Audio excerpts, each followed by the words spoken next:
really believe it was at the end of the closing day of the store. And this individual was waiting for the least amount of people to be there to make an opportunistic move, right? And at that point, they probably already started negotiating with him, with the cops negotiating with him, because they closed off the streets and everything. So like basically between 6 and like 9 o'clock that I was like, I had friends that live in the neighborhood that were telling me, it was like kind of like ongoing, but I didn't get the sense that there was a large number of hostages, but that there was a shot fired. So there was a shot fired inside the store. There was. Or, he says, the DW says, the suspect, who had a criminal record, had carried a pistol and an automatic rifle. He fired at least 4 shots. Correct. When police arrived around 6 p.m. local time. Amsterdam Police Chief Frank Paw, so that's who Paw is the police chief, said during the news, okay, the situation didn't end until 5 hours later, so around 11 p.m. when the hostage fled the building. Well, there was only one hostage. Well, that's what I'm saying. There's a little bit of a misnomer on the number of hostages, because technically it was 2, and you could see the photos all over. You could see that it was one, the hostage and the shooter. If you take a look at the photos on Instagram and over Twitter, at the end when they were in that sort of very frightful space where they were really trying to bring it down to wire, as you just stated, it was him and this British gentleman that he had by the neck with his left arm around him, and the gun was in the opposite hand, in his right hand, and it was seen from across the street, from apartments and from businesses alike, because you could see it through the glass windows, because Apple has the very standard glass big windows. So it was him, and what happened was he was thirsty, and I think that was what the local papers here are saying in Dutch, is that when he was thirsty, they basically, it's a bit like when you try to brainwash someone, you do like torture to them, like don't give them water. No, I'm joking, just a little bit of lightheartedness. But basically, he wanted water. And I think it was at that point where they had the opportunity to find a way to lure him out. And right. When he did, the British guy who was his hostage ran to the right. And as he ran to the right, he saw that SUV that was an unmarked police vehicle, and he ran to the right, and that SUV hit the shooter. And that's how they got him. So wait, was the shooter Dutch or was he British? Dutch. Oh, okay. But I would say that the Dutch, I don't think they've released it, Tyler. Did they release the name of the suspect or the shooter? I don't think they released it, but like if you could look at the photos, I mean, I say that this is a really interesting case because I was talking to some buddies of mine that are Dutch, and I made a really interesting observation that I said, with the pandemic and how it's impacted so many businesses and so many people are starting to get desperate. Because things are opening up, but this is not desperate. This is crazy. I mean, well, exactly. Could I just say that people are getting crazy?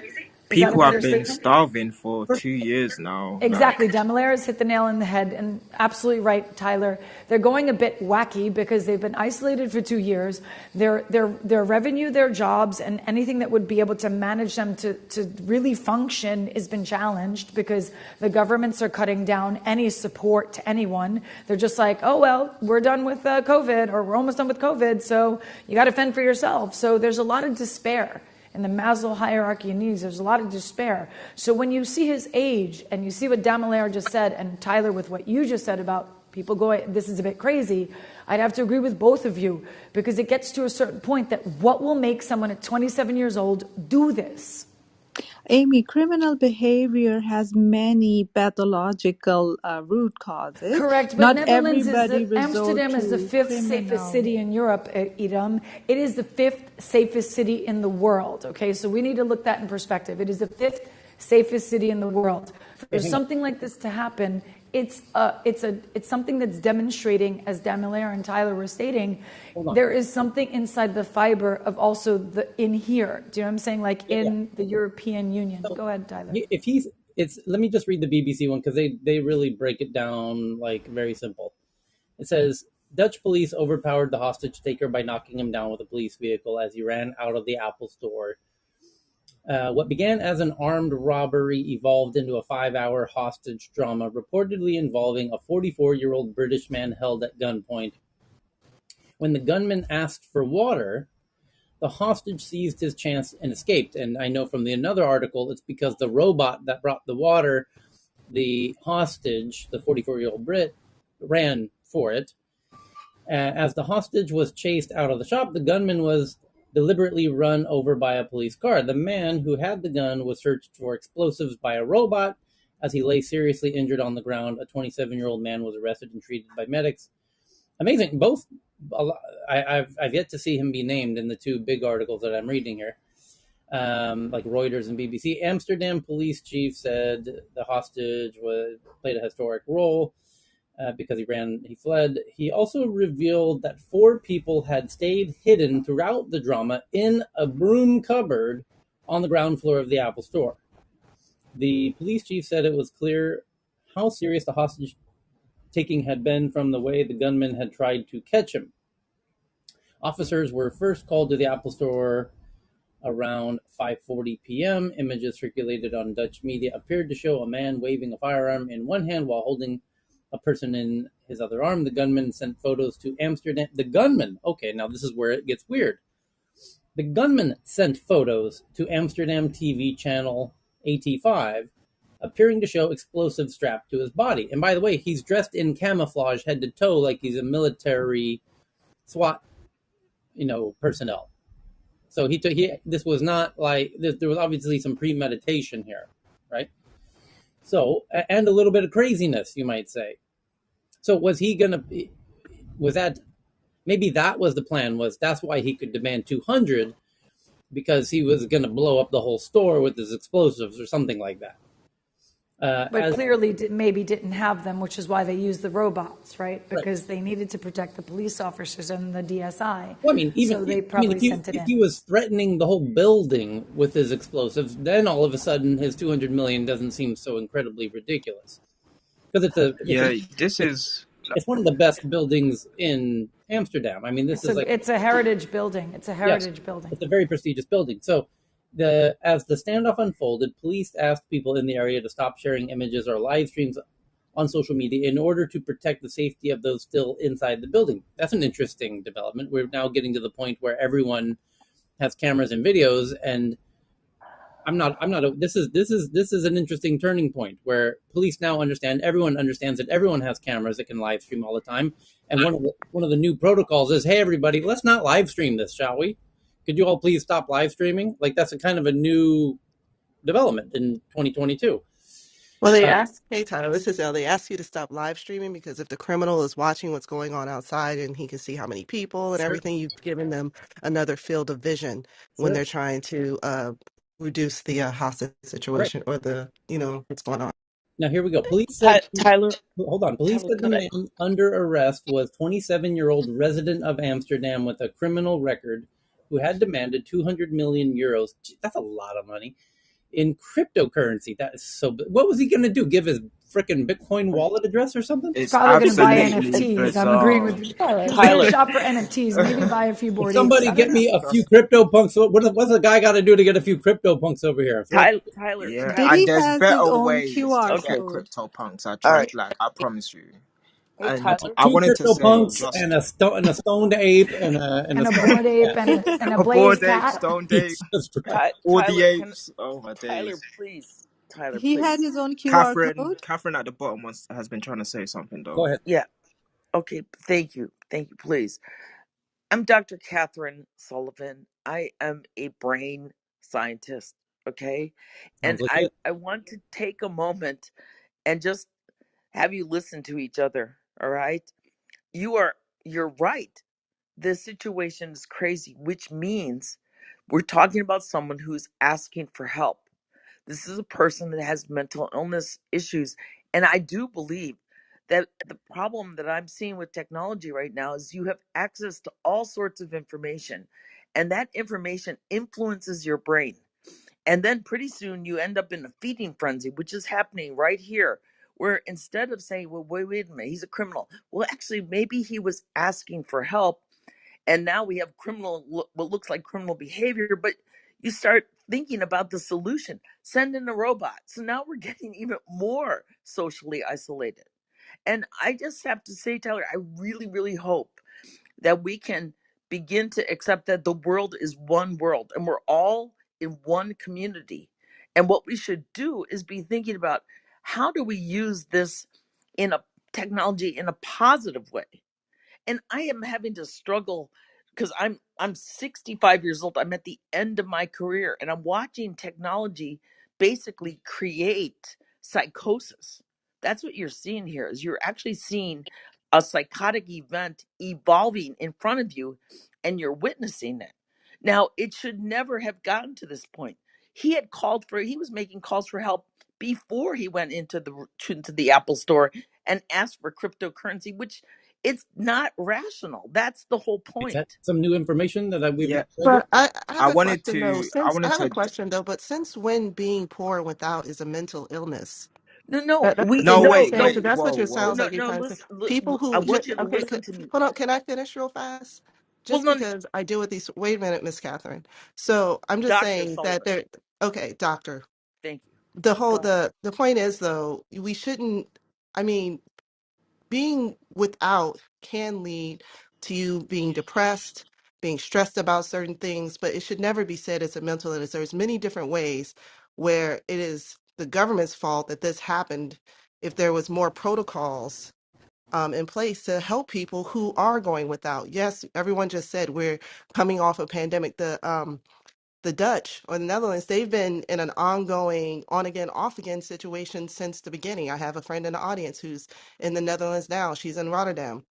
And I mean, we need to be better stewards as government employees, if there's any out there, to try to help these people so they're not all of a sudden racked with debt or all of a sudden racked with all these issues that they can't handle. It's not that there's a mental issue with him, it's that his back is against the wall, he or she's back is against the wall. And I'm not just talking about this situation. There's many people like that where they're disenfranchised and it's I not know, their but fault and it's not a mental illness and we no, need it to is. No, fix it. here is where you're wrong. Being It poor is a is a mental mental. illness. It is a mental. Take a moment here. Just take a moment. Listen to me. I'm the doctor here. Okay, and I'm really trying to listen to me. If your brain, what makes your brain normal? When you have joy in your life. Coffee. When you don't have joy in your life, the brain begins to become psychotic, which is when it starts to Yep. like there's too much information. All right. So That's now that's the how I feel solution. before I have coffee in the morning. I know exactly what you're saying. I know that, but listen, you have the capability to monitor that, and you have the capability to modulate that. And right now, this room has the capability to modulate itself. You can become a feeding frenzy, or you could become a a positive force. So I think what I'm trying to say here is we all have our backs against the wall. We're all coming out of the pandemic. This is the first time in the world that we've actually been able to witness the complications of having too much information, too much unfiltered information. Yep. And so I think these rooms need to begin to just change the focus a little bit and say, well, let's take the opposite perspective and Yes. see if we Thank you can for that. learn from that. Thank you, Catherine. So Frank in Twitter Space on stage has been digging in the background and found some interesting stuff. Frank, could you please unmute yourself, open your mic, and share with the class what you've been sharing with me in the DMs, or would you prefer that I just read it to the class? You can.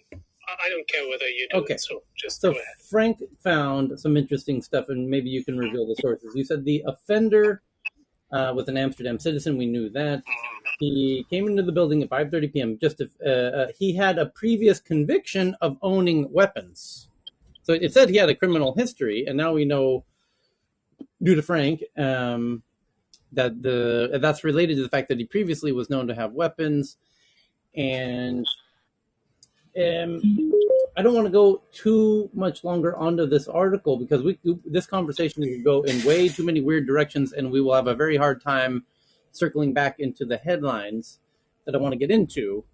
But let's put a pin in this one, and no doubt we can circle back to it if time allows.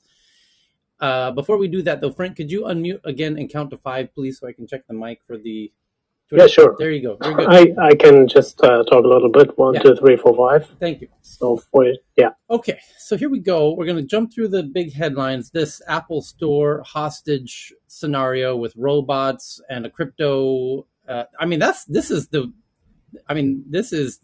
new 2022 version of this drama. Is normally it would just be a hostage situation. This is no ordinary hostage situation. You've got an Apple Store.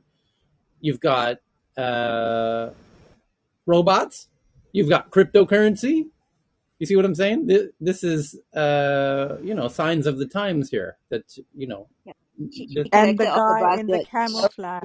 There. I think it's really attention seeking because he just used all the buzzwords. I'm surprised he didn't order like Deliveroo or some kind of like 10-minute delivery thing for the water. That would have really a Deliveroo or an Uber for his escape. Right. That would have really. Were there any drones involved? Yeah. No, that's exactly right. We could have had like a hostage bingo card situation if he had ordered something via drone delivery from Amazon Fresh or something.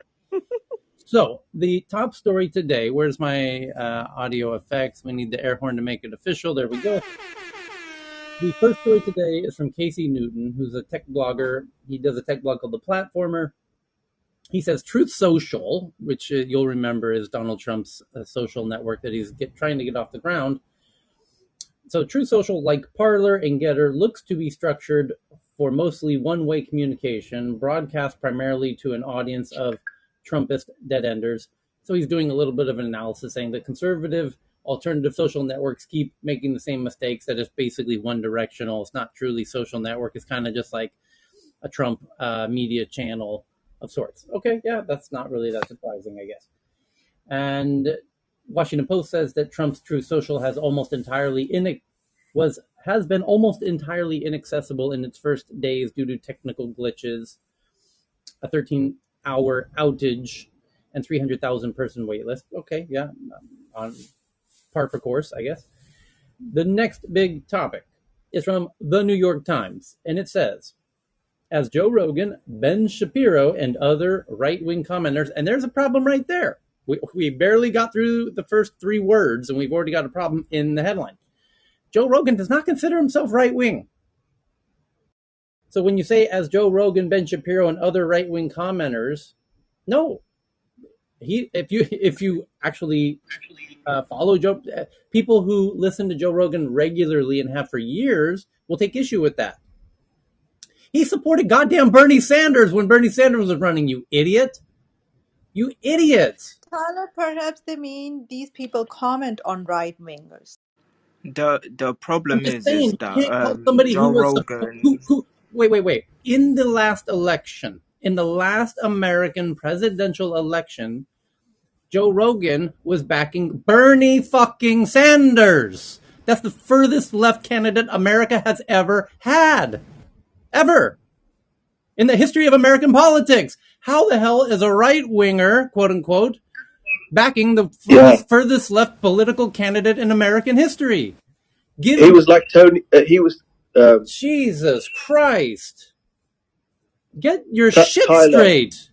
Bernie Sanders is like Jeremy Corbyn.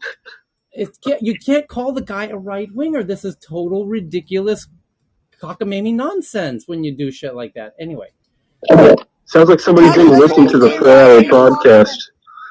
Because if you listen to it, he definitely represents all sides of it, but he's very left leaning. Not only because he supported Bernie Sanders, but in general, he's just very liberal. Okay, so he said the headline here is that Joe Rogan, Ben Shapiro, and other right-wing commenters sour on Apple. Some push DuckDuckGo as an alternative, arguing Google suppresses COVID-19 results. The embrace by some conservative influencers and conspiracy theorists is part of a broader effort to shift people away from big tech. That's the headline, the story here. It says, and there's a whole bunch of people tweeting about this.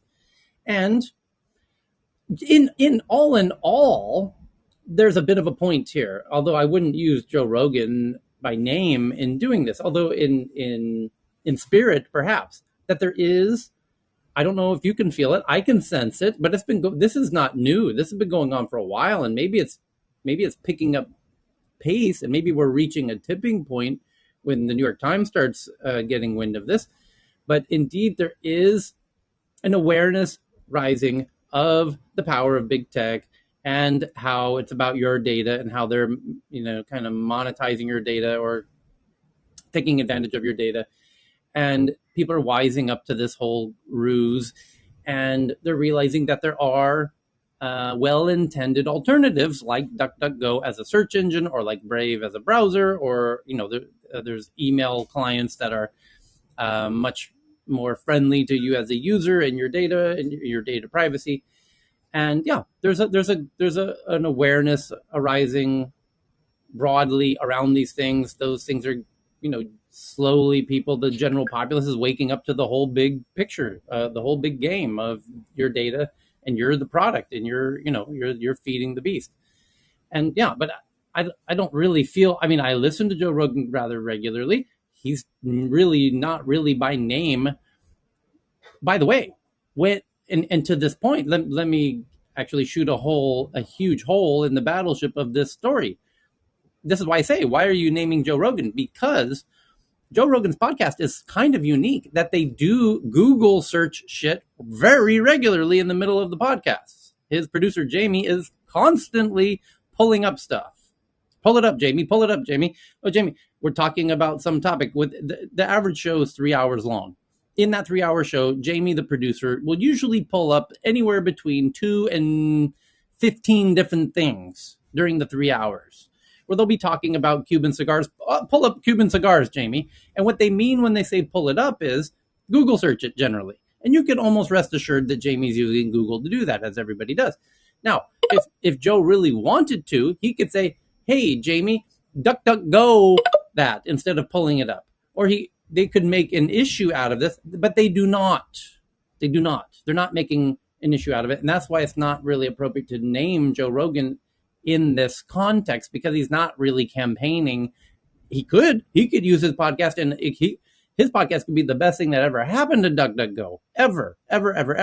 But he's not. He easily could, starting tomorrow. He could start saying, oh, hey, Jamie, DuckDuckGo this thing. And next thing you know, DuckDuckGo would become, would see a very strong uptick in usage.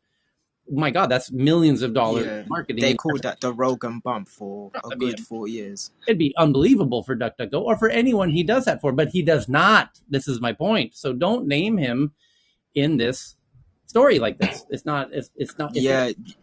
They use his name for clicks. The only side I would say that is in alignment is with Joe Rogan and the independent thinkers that are growing in America, thinking that they're defending free speech, right? Because that's it's people say it's right wing, but it's not really a right wing sentiment. It's more of a I'm just trying to figure this thing out like everybody else thinks. So I don't really, but that's it's turning into a political stance now with obviously DuckDuckGo and Trump. So people that are on that side tend to be seen as right wing sentiment holders today.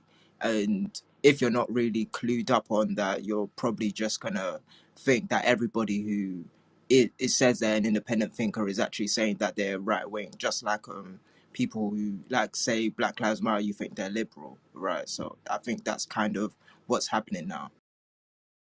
Tyler, you've just captured, in 5 seconds, you've just captured one of the value propositions of this call. This is not just tech news headlines. This is where a forum where we can ask why 5 times. Yeah. Keep going down. Yeah, exactly. And let's challenge. And we got enough room. We have enough diversity. Tyler, hold on, Crow. I'll let you go in a second. I just want to highlight Matt's point, and because we used to be more overt and draw it out, but we have enough people.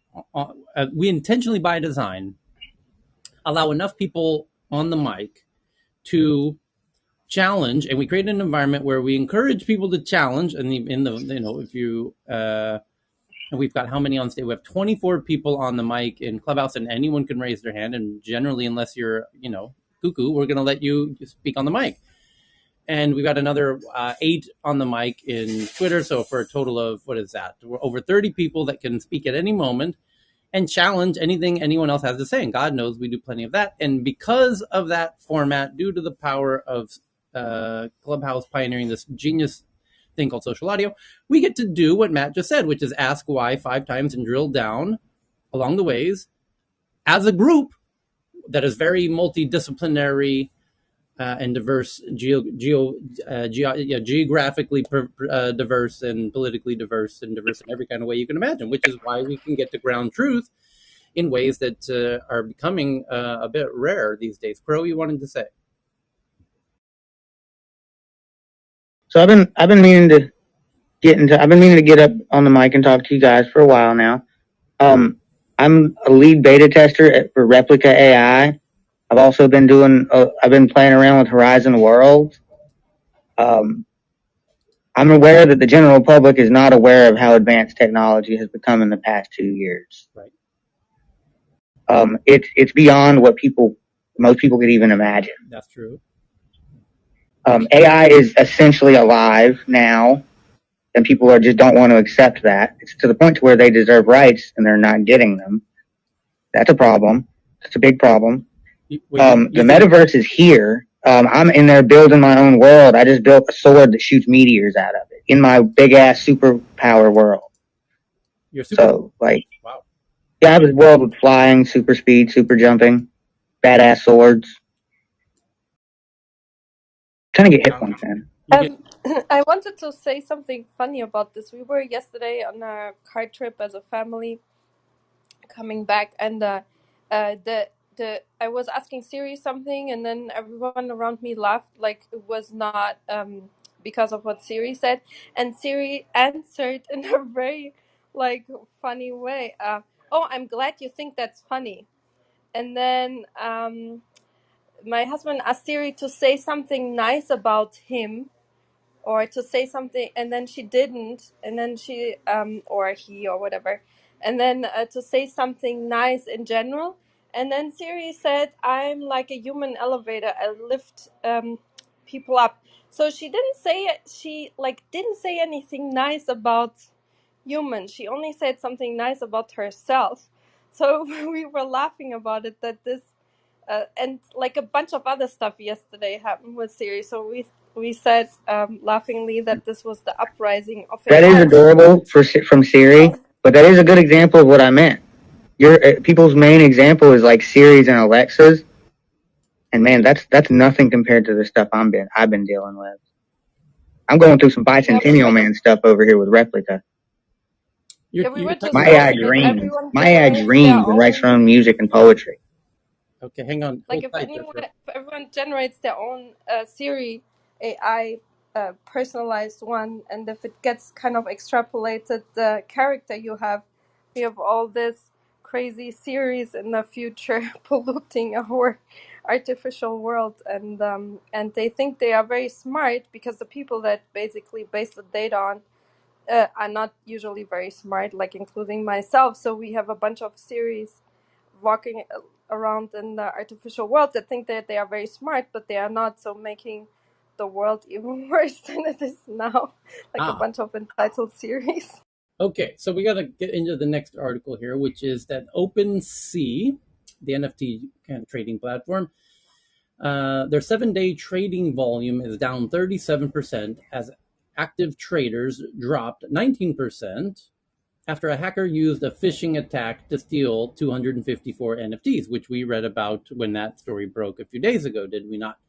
So I guess it's understandably scaring people away from the OpenSea platform, which is regrettable, and that's the costs of being an early stage startup and not having endless piles of money to throw into crazy amounts of security, especially when you've got a high profile target like that, where you can take advantage of a younger platform that has a lot of I think they have a lot of money, and Jason Horowitz is behind them. Come on. Is Jonathan available to JT available to comment? We'll pull him in, but Cheryl, make no, even though they're backed by Andreessen Horowitz, everybody in Twitter and in the tech space love crypto, but it's really just monopoly money right now. Okay, and there's your daily genius bumper sticker for Mr. Crow. So the point I'm trying to make is that the even though they're backed by Andreessen Horowitz, they're still, a very early stage startup. They're not publicly traded. They don't have hundreds of cybersecurity experts on staff and whatnot. So it makes them vulnerable, and they're trading very valuable items. So it makes them a high-profile target, which they become. And I mean, when you're the banker in Monopoly, who always ends up winning? Dear God, Crow. Yeah.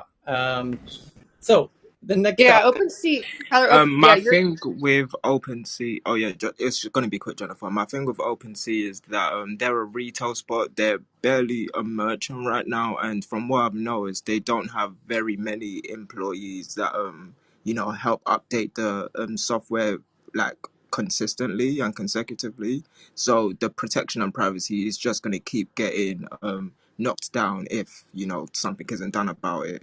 By the way, I don't. But yeah. By the way, go on. sorry, wait, let me just. interrupt. Yeah, exactly. Hold on, Jennifer. Privacy wasn't their front. That's right. Let's not forget this recent quote unquote hack was a phishing scam. It had nothing to do with their own internal security. It was that their users were sent an email phishing scam that they felt. Right. And let me add to that, Tyler, really quick. Sure. Is that I just read this yesterday. Exactly right. And that's because they hackers have found out that people that are searching to your earlier article on Google and using the words crypto, OpenSea, there's a bunch of taglines, NFTs, etc. They're like, oh, these guys are total marks, and so they're being targeted by their use of those search terms.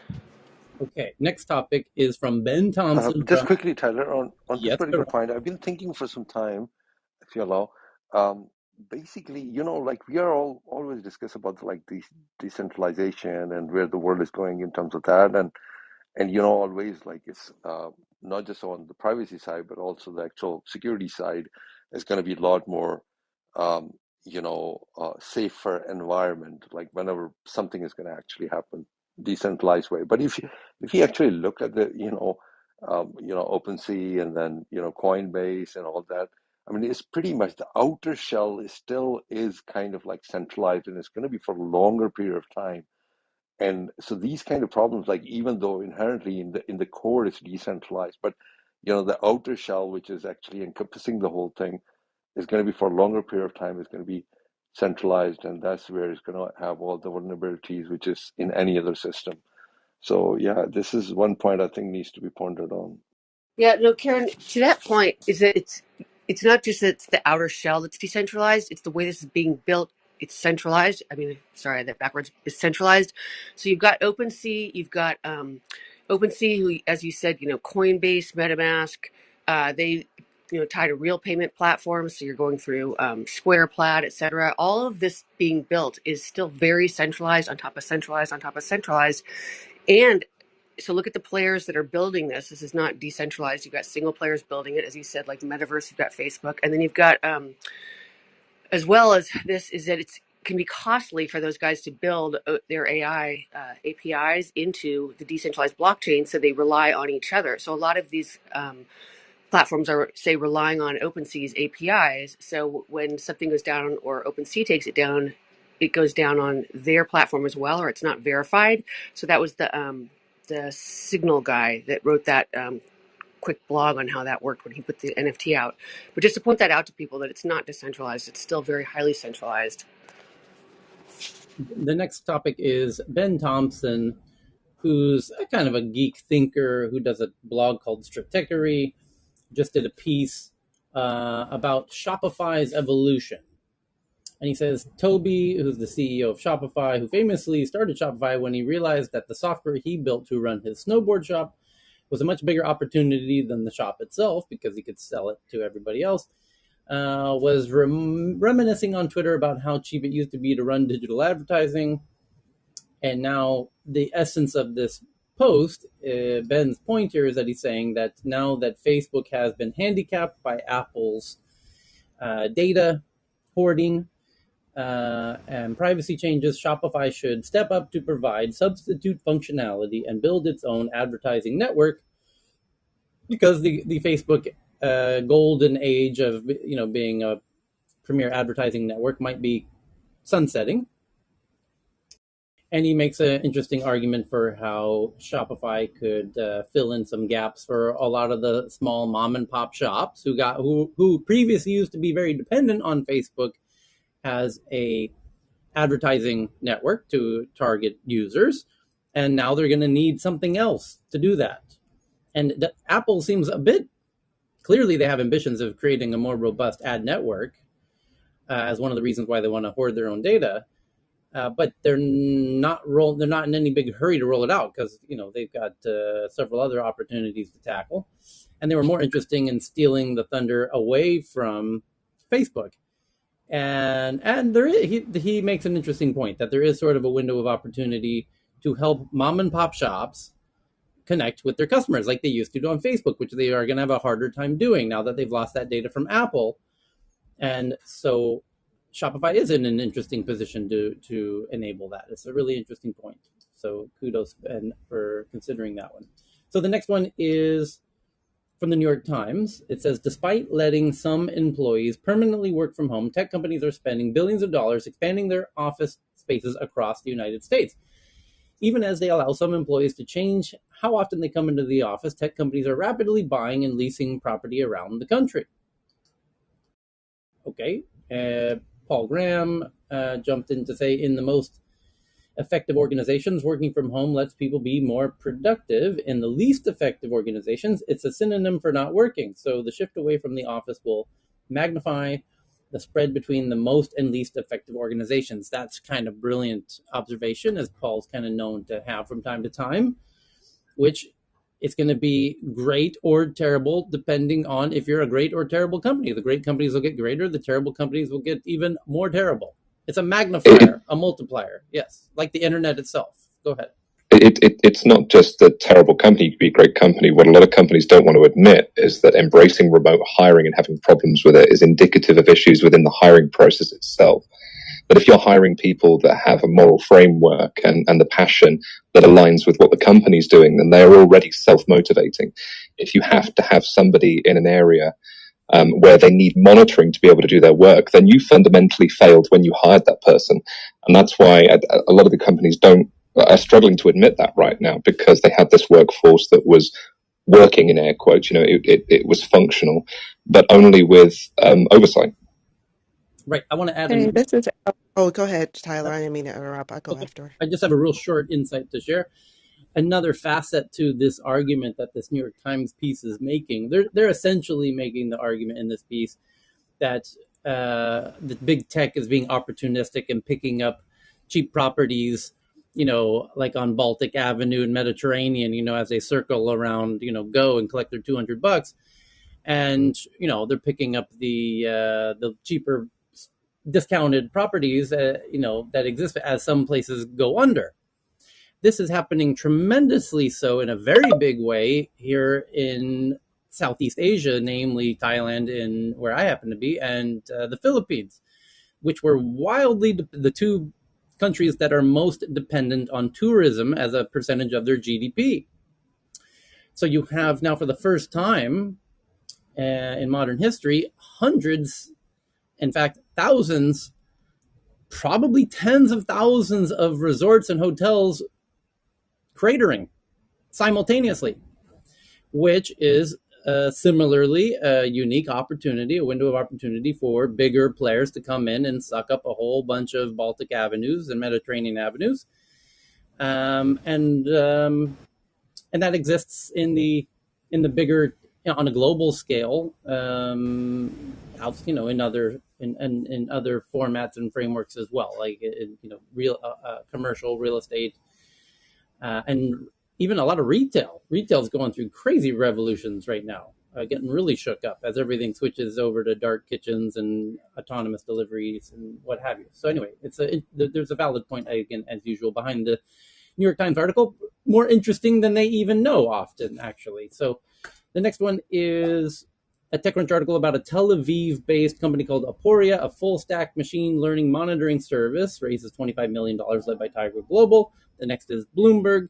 They say that the EU unveils the Data Act.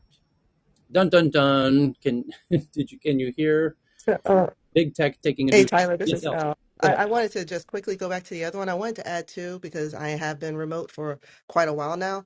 Also, it's not the problem. There is one problem with the type of employee that people are hiring, because you need to have certain personality attributes to work in this type of environment, but also too, it is on the company to have a better onboarding process because we have been kind of thrown, the entire world have been thrown into this new, this new environment where people have to work from home and be productive. I was one of the clients I work with now. I was actually like 6 months with no work to do from them. They hired me and I had nothing to do. So that, usually you have this, and I guess this is where, mental health and all this other stuff comes in into play, or psychology, is where you have somebody that's onboarding, they're excited to be there, they're ready to work, but you have them stagnant for 6 months and they're figuring out what to do. And excuse me, not alone, not having any training or anything, but they're just at home doing anything. So after a while, they just lose that type of get up and go, that initiative, that assertiveness that they had when they came on. So I see it as something that's twofold on the business as well as the employee. The companies really need to have an improved onboarding process so that employee can have a better experience if they are to work at home, not just having these guardrails and these watch systems where they're trying to make sure that you're working at every minute of every day, because that can be it's disingenuous and it's not encouraging to the employee to even want to work with you or work for you if they're feeling like that you're micromanaging. I actually just went through that with a customer on the voice product that I support. They have people working from home, but they also had one of my projects was to add a plugin to allow them to monitor not only the phone calls they were intaking, but also how, what apps they were in, how long they were in the applications, how long they were away from their computer, and all this other stuff. And it gets overwhelming. So it's actually a little bit more than just saying that you need to pick somebody who is going to have these attributes, who's going to be, trustworthy to work at home. The company actually has the onus to make this a good experience for the employee to even want to work. A good employee, what a happy employee is a good employee.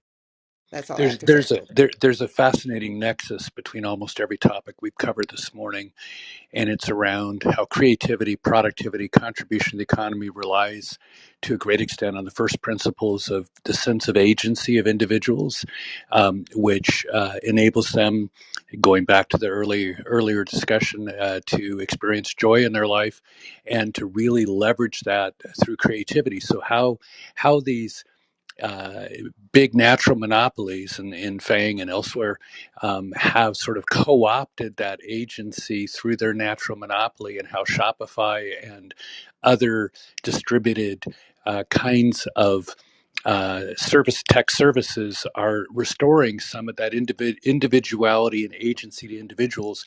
It all kind of speaks to the virtue of Web 3.0 and the creator economy. And it's not a simple, clean path, but I think it's addressing some fundamental first principles of the human condition that all of these issues we've talked about today, and Nicholas's distributed self-sovereign identity, they all tie together in how do we restore what the economy looked like pre-giant tech monopolies, where agency and creativity were more tightly linked and reinforced. It's certainly going to put pressure on traditional big corporate tech, or because the most creative people might be drawn towards Web3 kind of DAO DAO like projects, and it might put a little force under the on the big corporate tech to adopt some similar higher levels of autonomy and agency, as you say. So the next Yeah, one, that's why Um, Atlassian had boomed during this process. That's why companies like Atlassian have boomed in, all over, not just in tech, but just building environments for people to work from home. And it just creates this, and this is not a marketing ploy for Atlassian. I'm just saying, like, tools like this have actually made it possible for, the whole this whole work from home thing. And that's why they've actually done well, despite, COVID and quarantine. yeah.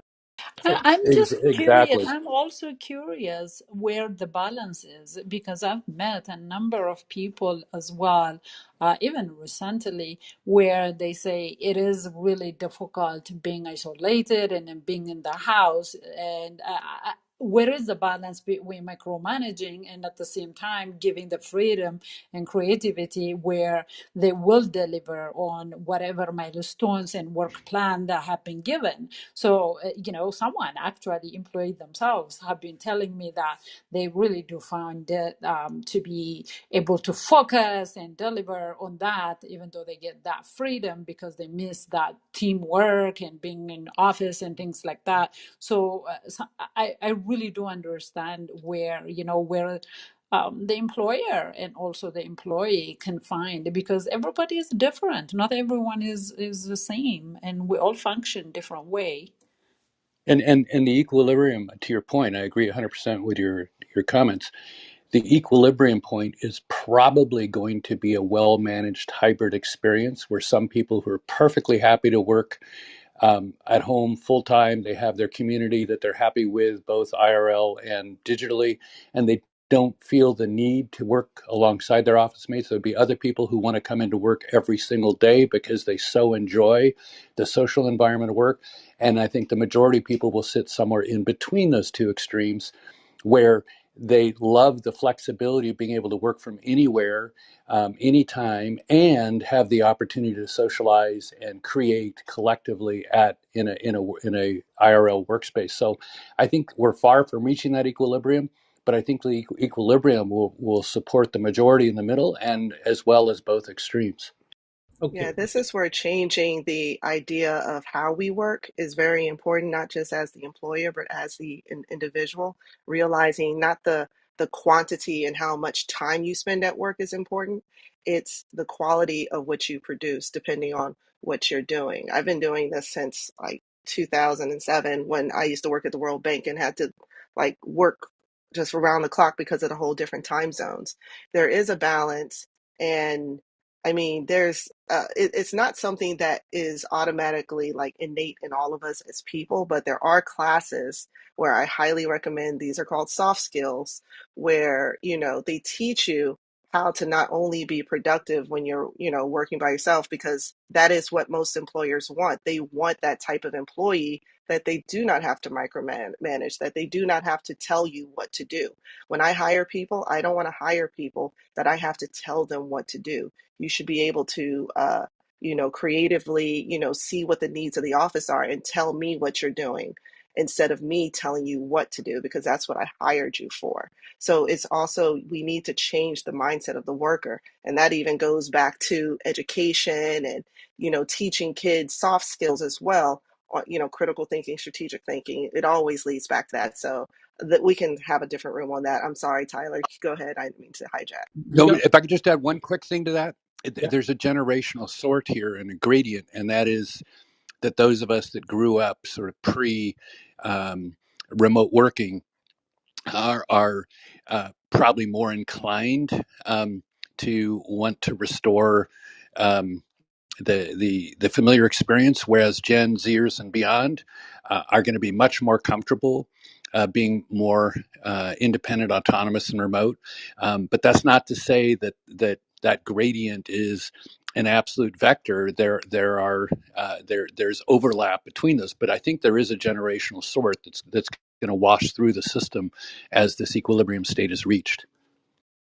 Okay, you got me fantasizing about how the remote autonomous style workforce might become more metric based, where they're just concerned about your productivity output, and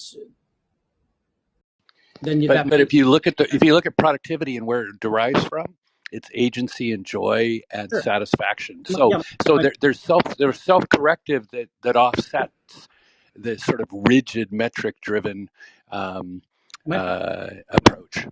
the point I want to make is, if I'm fantasizing about some kind of metric based calculator that monitors, measures productivity output, such that we become like industrial athletes, as Amazon often calls their warehouse workers, where you get stats around your cornucopia of different productivity, They and have that already. I rolled it out with the product. They have that already. The government's using it for at-home yeah. workers, or one But particular this, agency I'm is sorry. already using it. Not to mention Squid Games.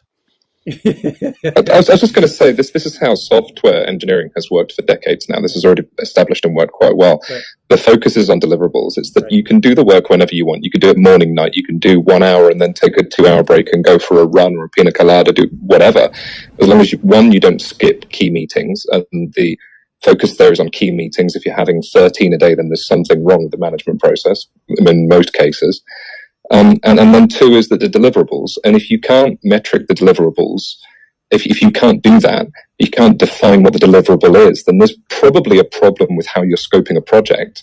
And I know there's going to be some cases where that doesn't exactly work, but I would happily go on record saying that in almost all cases, in any kind of industry or job or role, you can define deliverables and then a time frame. And then it doesn't matter how that person achieves it, if they do it in the first week or the first 10%, or if they do it the night before. All you care about is that due date and the deliverable. And then you leave people alone. You don't need to monitor their keystrokes. You don't need to monitor what applications they're using, because it's none of your goddamn business what a person's doing inside of their own home. You just want You're the outcome. exactly right, Ben. Exactly right. The thing that I had to do, it's everything that you guys are saying. I had to roll that out, sadly, with some pushback to the for these employees, unfortunately, because it's almost like without telling you guys what the product is, it's a monitoring sort of situation, and not just them monitoring the calls, but them being monitored. And a lot of it's really changing the way leadership is. You know, that top-down leadership, and if you have old school leadership who feels as though that you need to be there watching the person take the hammer, hit the nail, repeat steps sort of mentality, then we're never going to change. So we really need to teach people to be better leaders, because you should be creating an environment where it's okay to make mistakes. Those are times where you're learning. And also too, you should be getting your employees ready for their next, their next role, their next job. And a lot of places do not do that anymore. So we need a change in leadership. And it's just not a technology tool thing and just the employee, but we have to just change the way we just see business.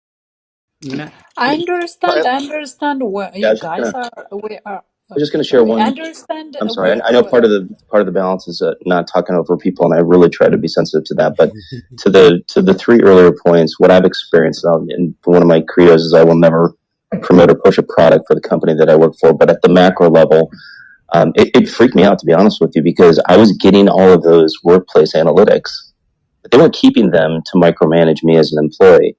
They're actually sharing those in real time, saying, hey, you aren't spending enough time in meetings. If your target balance is a third with customers, a third with partners, a third educating your internal execs, which is my job, I set the stakes, and then they tell me how I'm doing against that. So they actually don't do it to micromanage me, which I think is kind of tech for questionable purposes, but they share that with me. So I'm more self-aware of what I'm doing. And I think that's this whole, measuring what you do and absolutely being transparent about, you don't have to be sitting in a chair all day. If you want to, pick your kids up, you don't have to hide that with something. If you want to go to lunch at 2 o'clock, you don't have to hide that. I think that's the good portion of what companies need to adopt. Because with the Great Resignation and, the earlier point, which you could argue Home Depot and Lowe's are the biggest tech stocks because they measure where the building is going, how we're building out our offices, how we're building the work from home trends. I think that there's an approach to do it that's good for our employees and our companies and our partners and our customers. And there's also a path that is a very dangerous one to go down to. So that's the only comment I wanted to add to the discussion. Thanks, Matt. Messi, you were saying? Well, thank you, Tyler. You remember. um, uh, I'm just saying that we are talking about, at least from a very high level company perspective, but I'm struggling. In fact, it feels like we're talking about what I have been trying to do, even trying to build a team for my own startup, and I've gone both ways. I just give a freedom for the team that I have been trying to do and give them the metrics and the deliverables, and it just didn't work. And then when I tried to do the micromanaging, it didn't work either. So even recently I had a conversation and someone was saying, well, we need to meet all the time and we need to have that discussion. So it's just trying to find that balance, and also maybe different geographic locations and customs and different things maybe is quite different, I think. Okay. Yeah, and as David Brin, the sci-fi writer, has called out, one of the greatest virtues of sci-fi is to project potential dystopian futures so that we can mitigate the risk of arriving in those dystopian futures. And along that line, in this discussion, if you haven't discovered the new series on Apple TV called Severance, it's a fascinating dystopian sci-fi take on that addresses so many of the issues in this discussion. So I strongly encourage people interested in dystopian sci-fi to plug into Severance on Apple TV. I'd like to add a metric with regards to dystopia, and that would be to just channel Mama Gaia and the carbon footprint if we're in any kind of a long commute to work versus just a commute from our bedroom to our home office. It's just one of the metrics that hasn't been mentioned, but I know we're all thinking about it. Okay. The next big topic is about the EU rolls out and the big new rules called, what are they calling this whole big new package? The Data Act. And Bloomberg's version says EU unveils rules to force firms to share product usage data. Rules affect company data, connected devices, cloud providers. Companies say rules could complicate international data flows. Yeah, exactly. That's exactly what the whole purpose is. The European Union unveiled the new rules that will make it easier for users to transfer data generated from products like Amazon's Alexa or Tesla's vehicles. The European Commission Data Act will set rules on how companies can access so-called non-personal data, or data that does not contain any information that identifies the individual. The proposal will impact a wide variety of sources, including information collected in machinery and connected devices such as smart home appliances. For example, under the new rules, the driver of a car could request that any data generated on the performance of the vehicle be sent to a repair shop of their choice. That's very interesting. As the son of an auto shop owner, that's incredibly interesting.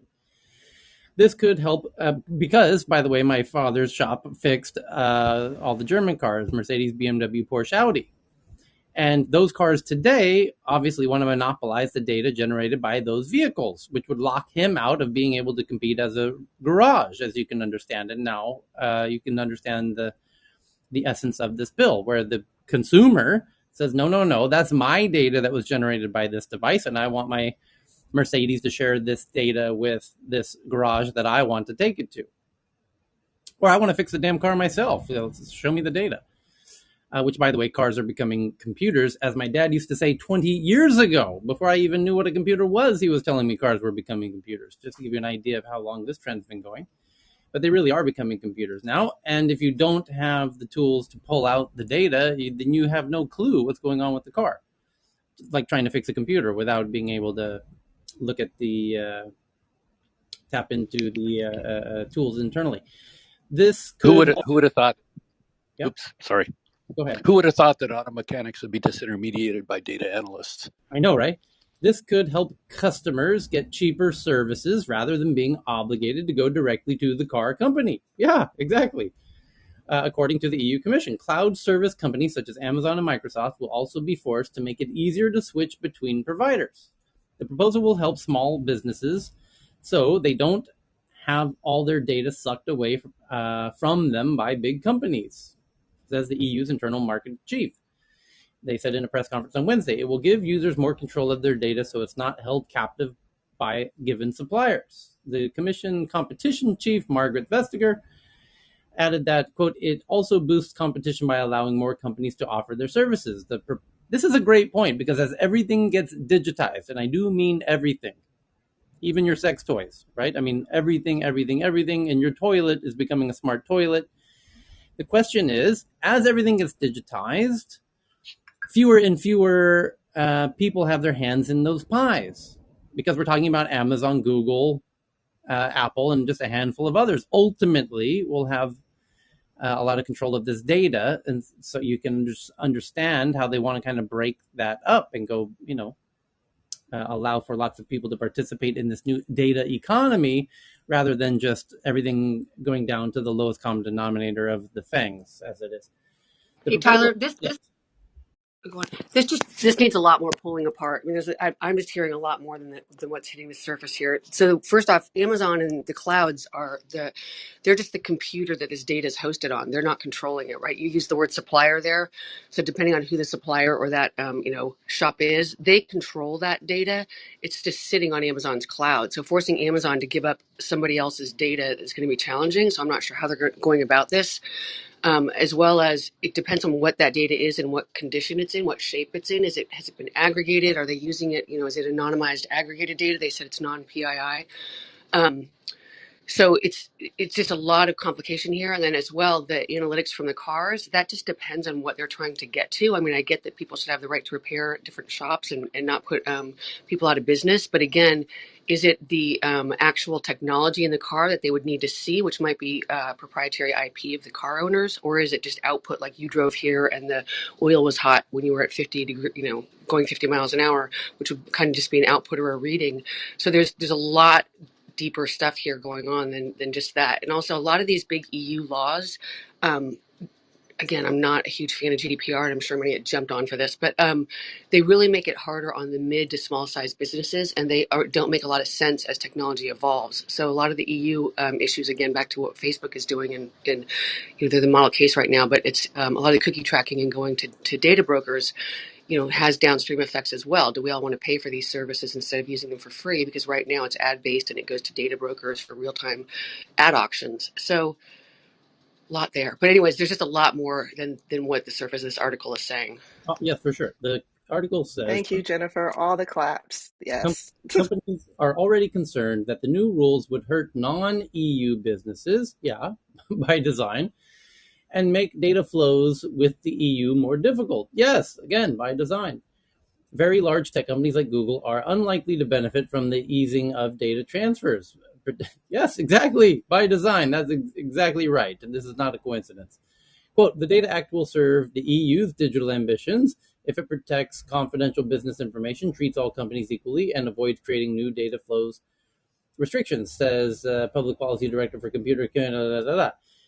The proposal also lays out new rules stating, number one, companies are prohibited from unfair contracts that inhibit sharing data with smaller companies. Oh, so you can't do that anymore. Oh, that's interesting.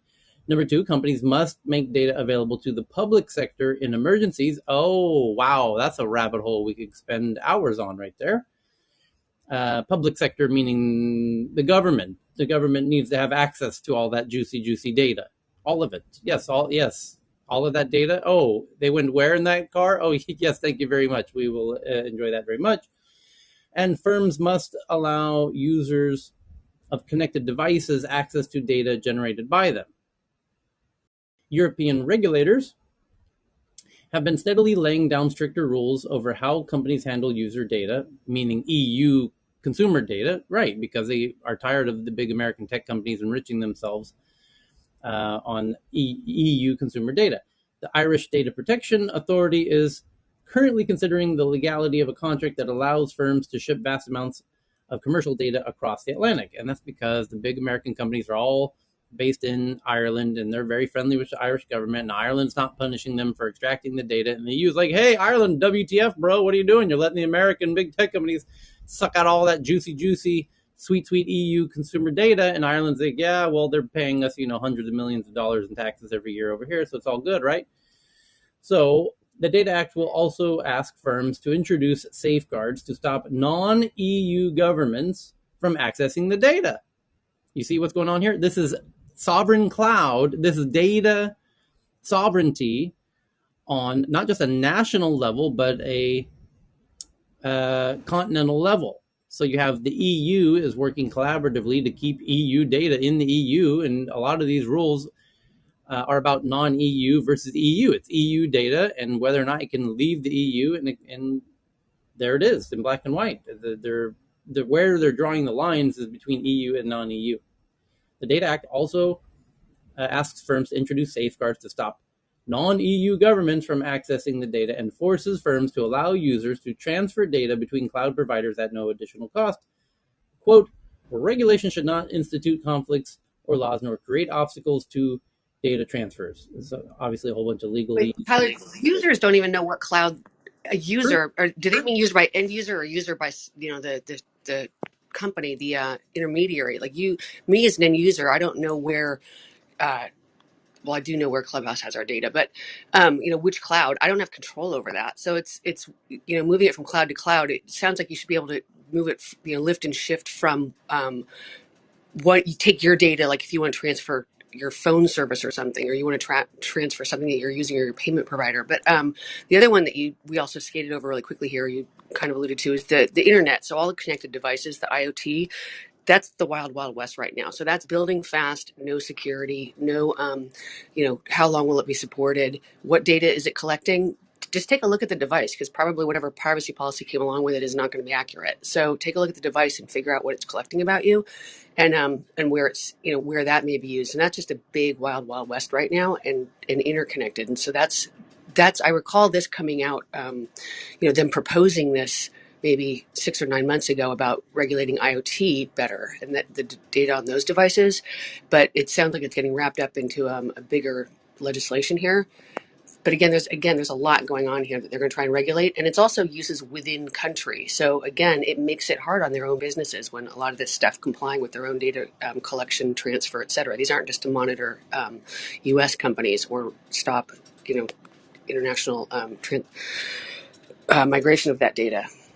Yeah, but this is Carl in Twitter space raised his hand for a while okay. already. But Carl will go next here. But this is, by the way, when we read the articles about Facebook saying that they'll step out of the EU, it was along the lines of this, where if Facebook is not able to suck out and process EU based data outside of the EU, then they said, well, we just might leave the EU. To which the EU said, oh, Jesus, why didn't we think of this earlier?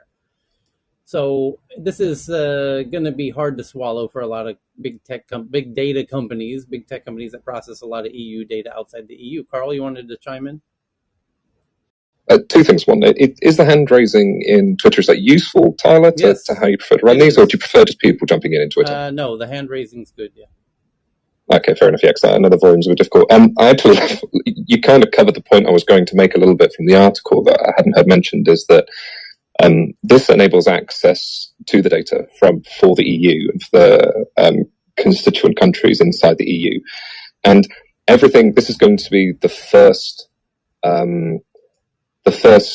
sort of strike, as it were, in a series of strikes. And this is the hardest one, as in, once you remove the gate that the company puts up around their data saying, this is our data, we collected it, and then there's this wall around it. That's the hardest bit to break. Once you've broken that down and you've transferred ownership and rights to the users, then it's this slow iterative process of being able to do a small change here and a small change there and a small change, and then eventually these constituent countries and the EU gains more and more capabilities and power. So, for instance, I think you mentioned that emergency powers, but not policing powers. So at the moment, they're not going to be able to utilize these for standard office, police institutions. But that might change.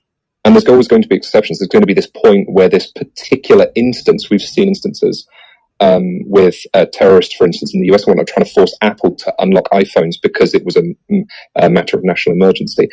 These things are going to pop up. But this is the hardest step, this very, very first one, which is removing that massive wall around the data. And then everything after this is an iterative process, and it becomes easier for the EU to flex on the companies. Okay, next topic. Can I add one last thing? I have a quick question. I want to know, why can't we do it? I don't know if anyone, of course, this is in the US. I don't know what the credit agencies are overseas.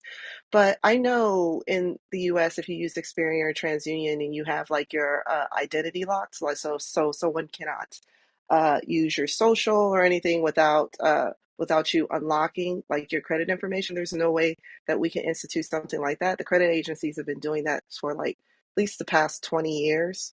So if I want to go do, start a loan or something, I would have to unlock my credit report on my phone first. So then that company can run my credit. So I imagine this is something that we're moving towards. And Ben, I've heard you, like last year when I first met you, you mentioned something about us being the stewards of our own data eventually. Because it is possible for us to move towards something like that. We have the technology to do it. So what is the holdup? What's the stopgap? I have an answer to that. And this is just a quick one. I love what both of you just said and completely agree. I think what we're going to face in the upcoming years to come is existing institutions fighting against losing their own interests in all of this, because the truth of the matter is that when you have a centralized when you have centralized status of who owns all of this data, and we're saying, oh, it's the villagers sort of rising up, we're like, you don't get to control us anymore. So the truth is that as we move towards something that's decentralized, or where we own our own data and we can parse it out as necessary or as we want, all of those existing institutions, big banks, large institutions, corporate and government entities, are in their own interest going to fight against that, not maliciously perhaps, but because it renders them obsolete to a certain extent. And how and where they're going to find their footing in this, and where their lasting existence, if that is possible, is going to be the biggest battle we are up against going forward. Thanks. Okay, the next big topic, Carl. Oh, Matt has his hand up. I'll be really quick. Oh, sorry. No, go on, Matt. Go on, Matt. Okay, no, it's a great point. I think from the consumer perspective, I think that the consumer, the B2C, data portability and return of controlling your data is definitely real. I don't think it's going to happen overnight. We're going to have to figure out how to monetize certain platforms, certain use cases. There's an argument. I wouldn't say an argument. There's an observation that restoring control of data may likely happen in the B2B, the enterprise space. There's a theory. I haven't worked it out yet, but it may be easier. Section 230 aside, you pull that aside, and all of a sudden the barriers to taking that control of data and bringing it back to an enterprise, let's say, if they do it in a responsible manner, may actually happen faster, like within the next 6 to 12 to 18 months. I think the consumer taking portability of your data and owning that and monetizing your own data to the extent that you want to, there's going to be a freemium and a way you can monetize your own data. I think that's a longer journey, like 2 to 3 to 5 years out. Just one point of view from a lot of people that are weighing in on that particular topic, and it's a good one. That's it, Tyler. Carl? Yeah, there's definitely a divide between people necessarily sort of over in the US and over in the EU, those who have had exposure to GDPR and work with it, and those that don't. Because GDPR is not perfect. I work with this on almost a daily basis. It's an enormous pain in my personal arse. You have to, especially if you're going for some type of cloud-based certification and whatnot, you have to really think how you put things together and how you architecture things. But it does get some things right. And a lot of what we're talking about, it kind of does. It's not perfect. I'm not saying it's perfect. It needs continued work. But it does give a lot of ownership to users. The problem is that to get around it, you just kind of have to ask the user's permission. And it doesn't really matter what system we put in place. If the available, and even with the blockchain, for instance, you just flash something up on the screen and you say, hey, to use these services, do you want to click yes? Click this, we need this information. And the user's just going to go ahead and click it. So it doesn't really matter what systems that we put in place. What's really lacking, and this is what Apple does quite well now within their device, is a centralized place for you to see what you've done in the past. It's a place for you to go and go, oh, at the time, I wanted X from Y, so I gave them access to my Z. And I needed it at that time. But then when you've moved on from that, you forget that you gave X access to your Z. What you need is a centralized place so you can see all of these and then revoke it after the fact. Because when we're in the moment, we don't really, most users, 90% of users, do not give a crap about what they're giving access to. And that will not change ever. If you want access to something, you're just going to take whatever pops up. You're not going to sit there and read through a 30-page document and explanation of exactly what handing over that data does. So that, that's the problem that we're going to have to face, or we're going to have to deal with, and education can help and whatnot. But just my 2 cents on this. Just Carl, can I add to that really quickly though, Carl? Because people don't know where their data is. To your point, they don't know where it is, and you may have in that permission, that 30-page document you clicked through, it might say we are sharing your data, and you don't really care about that. You don't know about that either. So again, people do not know where their data is. So when people come back and say, "Oh, I'm protected under GDPR. I have the right to have my data removed or modified or anything else," and I'm like, "Oh, really? Who do you think that you're going to communicate that to or request that of? Where do you think your data is?" So again, it's not perfect. I mean, it's a start, but it's got a lot of it's got some a lot of work necessary to do that. And as you said, it's even understanding where your data is for the user to understand where their data is would be much more meaningful. I think Jen, one of can the I? fascinating things about Go ahead, this John. is, yeah, I think one of the fascinating things about this may go down as one of the biggest, going back to Facebook and EU and GDPR, it may be one of the biggest strategic blunders ever. Because if Facebook says, we should have thought of this earlier because of GDPR, we'll just abandon the EU, what they're doing is they're creating a powerful vacuum um, for many people who have been trying to create a Web 3.0 creator centric social media platform where agencies are restored to the individual participant rather than to the natural monopoly itself. So they may actually create exactly the vacuum at exactly the right time to create exactly the competitor that addresses some of the issues of privacy and agency and autonomy and identity that are impossible within the current Facebook enterprise. So I I want can to tie this back to a headline, Tyler, say again, if Tina. you like. Sorry, I can tie this back to a headline, at least try to, in terms of within the last couple of days, Salesforce.com. She just got a phone call. That's all right. Sorry, That's all good. Go ahead. sorry. Can you hear me now? Yeah. Oh, sorry. So Salesforce.com, which I know they don't like being called. Salesforce recently announced that they're getting into NFTs, and the point that I'm making here is that they've gotten a lot of backlash. That's the headline, at least, from their existing employees saying that they don't want any part of this and they're threatening to quit. There's a whole thing. I'm actually tweeted about it. I might have tagged you. But when you really think about, and I know Jen knows a lot more about this space, and I'm learning. NFTs are a lot more than what we see today. Obviously, we're going through, the earliest phase, but when I look at identity management in the coming years, in this new iteration, in this new paradigm, Salesforce, just to give you an example, if they're truly looking at this from the same lens, could possibly be the great bridge that allows us to go from B2B controlling data. I know that in the last couple of years they got into smaller businesses, but what if they were to actually pivot to more of an identity management type of style to what Carl was talking about, where and those people who have worked with Salesforce or been in the corporate world and understood how that system in itself has allowed people to track leads and demand gen and sales and pipeline and all of that stuff. Imagine if we as consumers, as individuals, could track our own information and how and where it was shared, to Jennifer's point, as easily as, well, not as easily, but in a centralized place like that, they could be a game changer in this space if they're looking that way. It's just my thinking in terms of why Salesforce would get into NFTs. But in terms of when you really go down that rabbit hole, that's a much bigger Yeah. conversation. So Anyways. I mean, they could, but with Can I add a little competition, point, with like Tyler, please, Stripe, for about instance, social? who have the developers, they have the framework already there, they have the experience, they have the brand. I think it'd be very difficult for Salesforce to break into this. Not impossible, but I think it would be difficult for them to justify financially. So I'll hand it to Pat next, but I want to share quickly the project I was doing with Stockholm and a lot of the major tech stakeholders in Stockholm in growing what was pre-COVID set to be perhaps one of the most ambitious smart city projects in what's called Slakthusområdet, the meatpacking district. I know I've told this story once before, and I know Johan and my other Swedish friends are much more familiar with this because it was in their backyard. But we were bringing together Uber and Amazon and Ericsson and the telephone companies and the banks and everybody to make a physical smart city. And we spent months debating what a smart city means. And we thought, just like a phone to a smartphone, the big difference is the data, and a home to a smart home, the big difference is the data.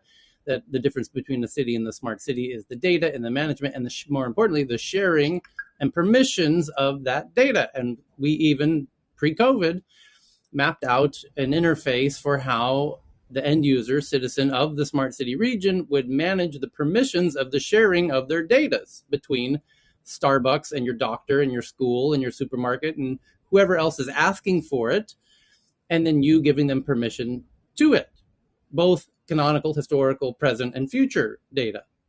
So they might ask for your historical data from your credit card purchases, somebody might ask for, or somebody might ask for your medical data, either past, present, or future. And how to manage that data. I think having gone through that exercise, we now realize that that is totally an inevitability that we will get there, because everything in our lives is becoming digitized. Everything that is valuable about who we are is becoming measured digitally, digitized, and shareable digitally. And it should be with it that eventually people are going to demand that we have control over our own data, as we're all just waking up to the realization that everything we do is being measured and digitized anyways. So the question is, which companies will be the big players there? Obviously, the hardware manufacturers, Apple and Google, jump to mind immediately. And the EU is starting to wake up to understand that. And that's part of what this whole EU headline I was diving into was all about. But I know Pat wanted to make by the way, just to highlight how interesting and how current all of this is. I'm involved in not one, but two new startups based out of Scandinavia. And watch what they're doing. This is truly pioneering shit based on this whole premise I just described, where startups today send pitch decks to investors to ask for money. The startup I'm working with now doesn't do that at all. It's a new VC fund.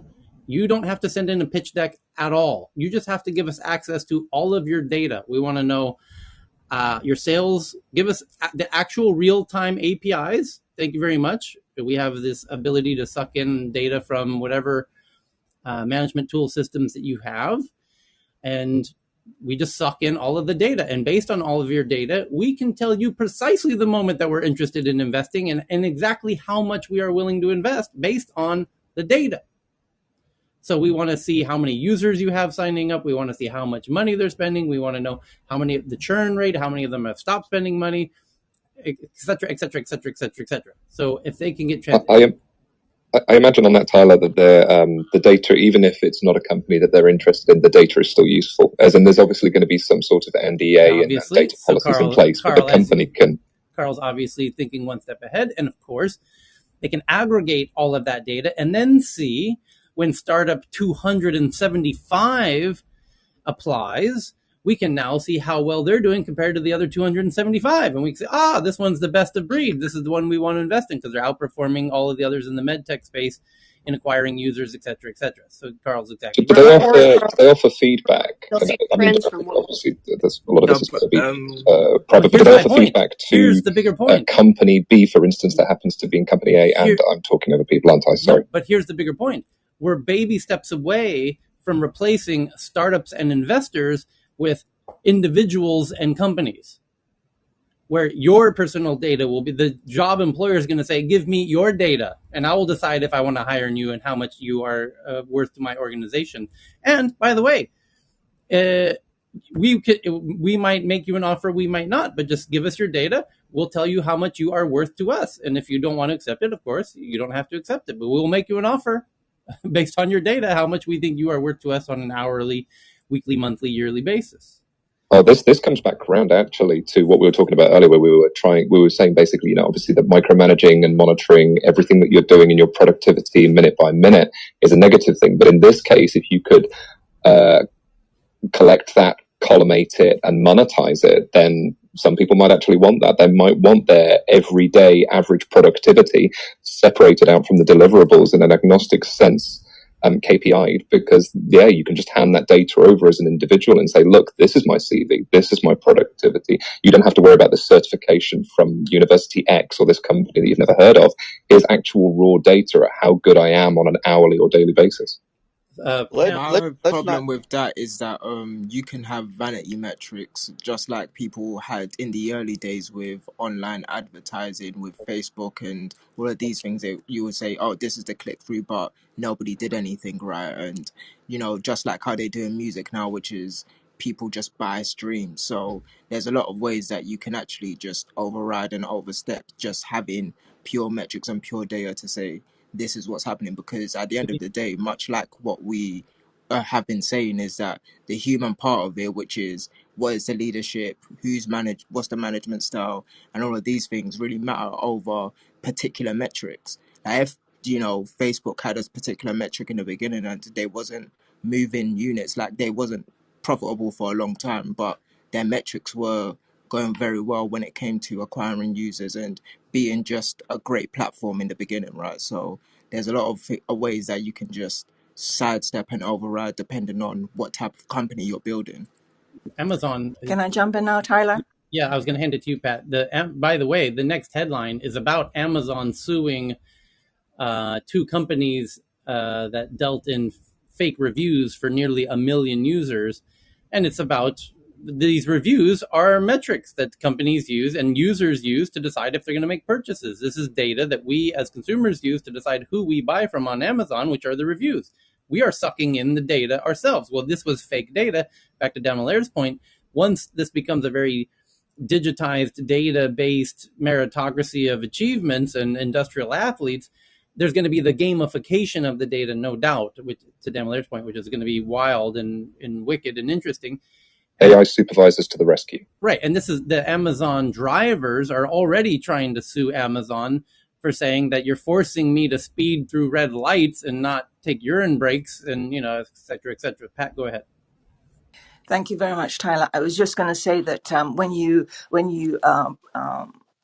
acknowledged that I wanted to join the conversation, you went into an expression of your analysis that was actually what I was trying to say, and I want to underline that to say that the data is great. There are lots of positive aspects to data, but actually we have to remember that every action has a reaction. Everything has a consequence. Everything that we do relates to something else. Every right that we achieve now, whether it's in monetization of something or other and gaining access to greater, better careers and all that, that's fabulous. However, there is a side to it that actually is quite dark and it's quite scary and makes me feel very anxious sitting listening to all of this so early in the morning.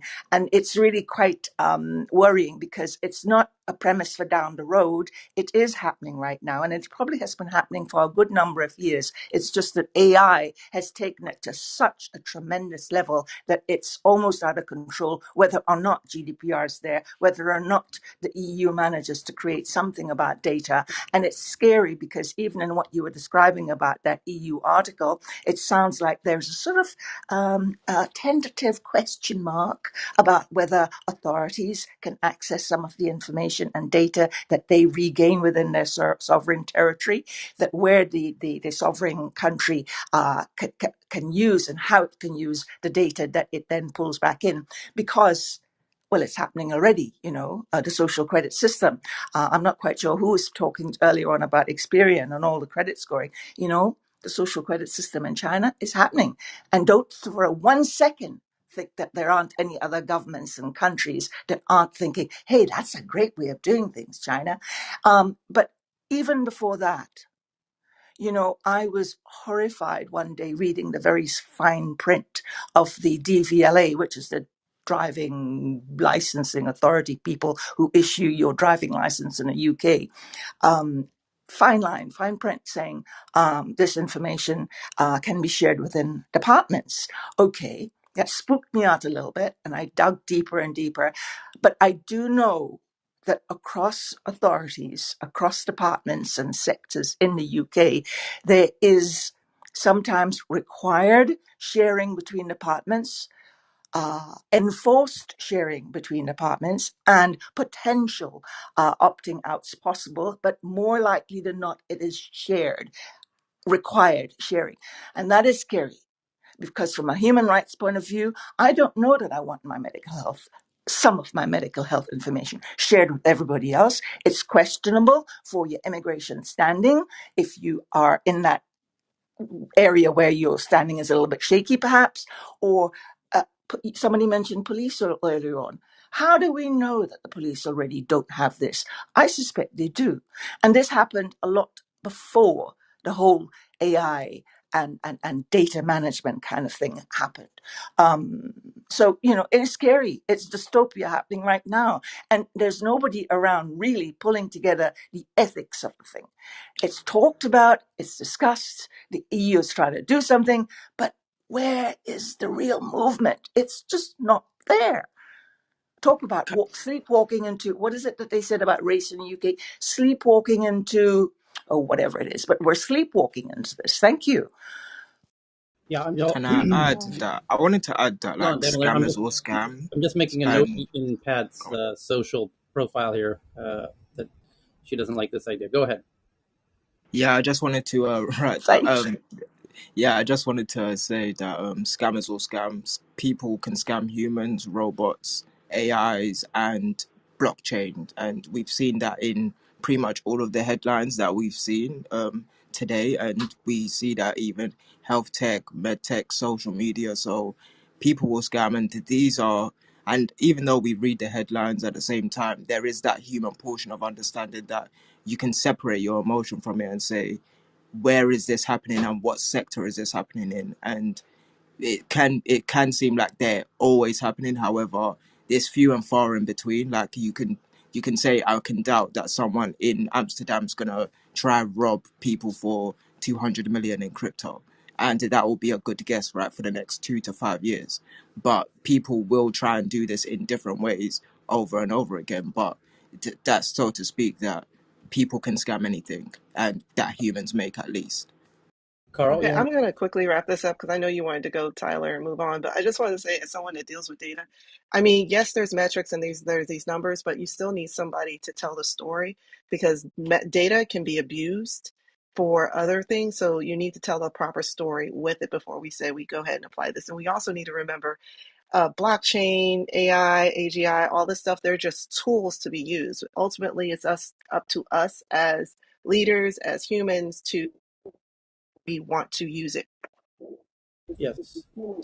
So when we speak of AI, AIG as this omnipotent being that's as I'm using as if it's one of us, it's just a tool for it right now. It doesn't have the cognitive, or at least just not yet, the cognitive ability that we're talking of. So we need to look at ourselves as humans first to use these tools properly. I'm Ellen. I'm done speaking. Sorry.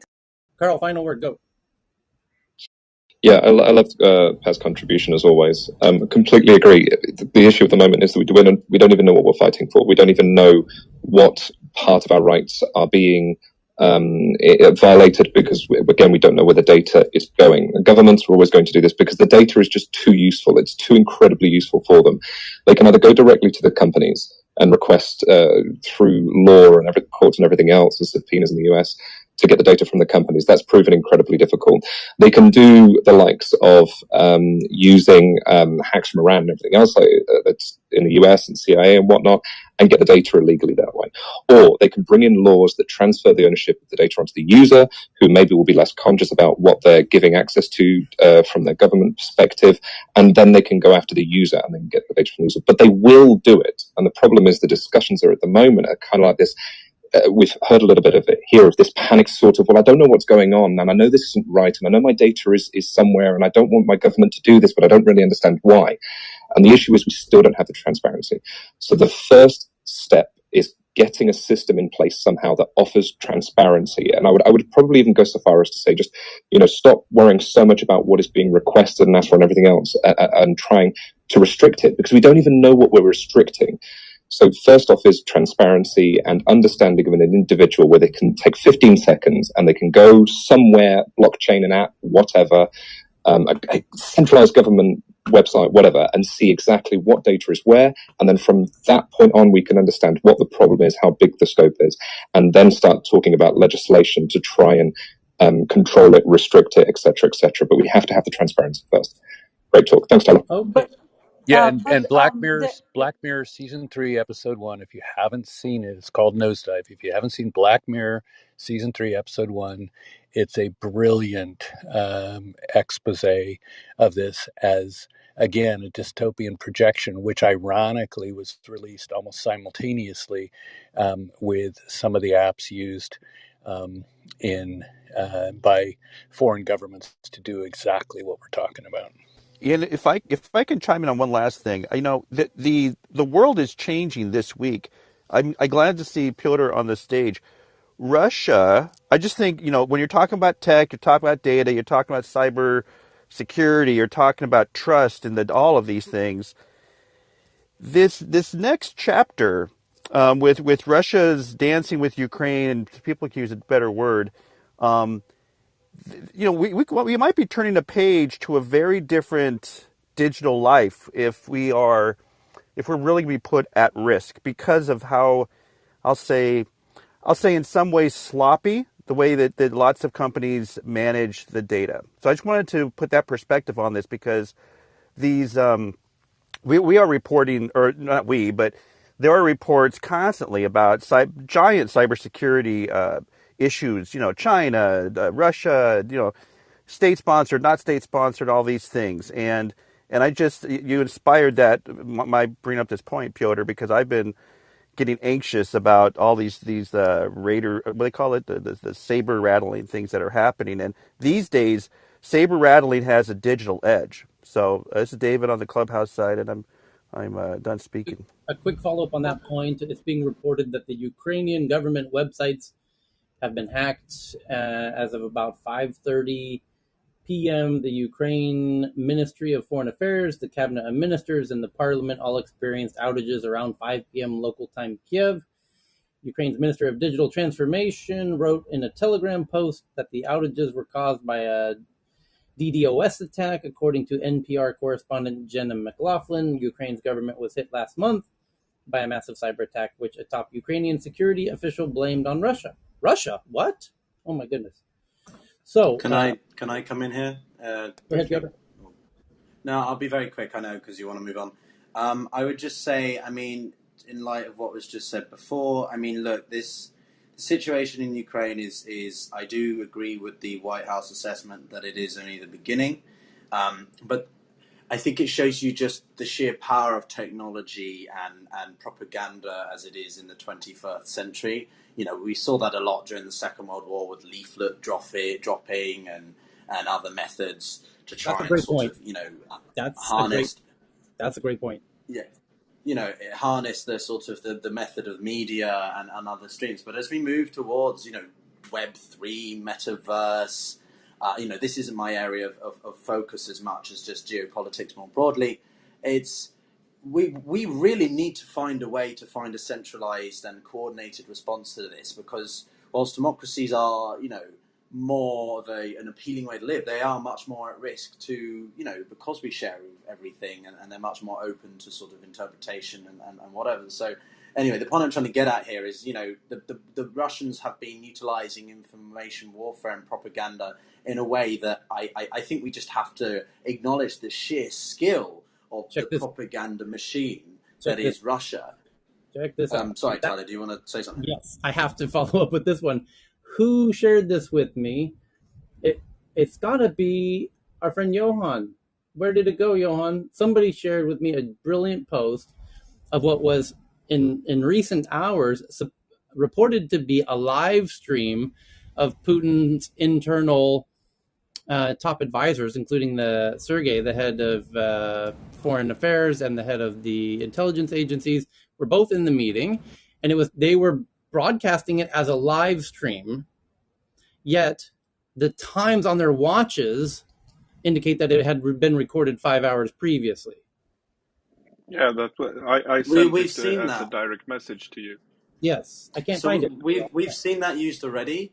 So if I take people back a week, so this is what I find really. I've been nerding out on this in the past 2 weeks. Cami can say how much I've been focusing on this, but what I find really fascinating is the pretext by which the Kremlin have justified to provide these peacekeepers, right? This isn't just something that Putin's come up with. This has been a carefully crafted, curated strategy by the Kremlin to really justify, because this is the initial entry into Ukraine. Once you're in Ukraine, it doesn't really matter how far it's once you've invaded the country, you've invaded the country. So he's carefully created the most important initial pretext to invade, which is to provide these peacemakers, and that was all done because the last Thursday there was the shelling on the nurseries.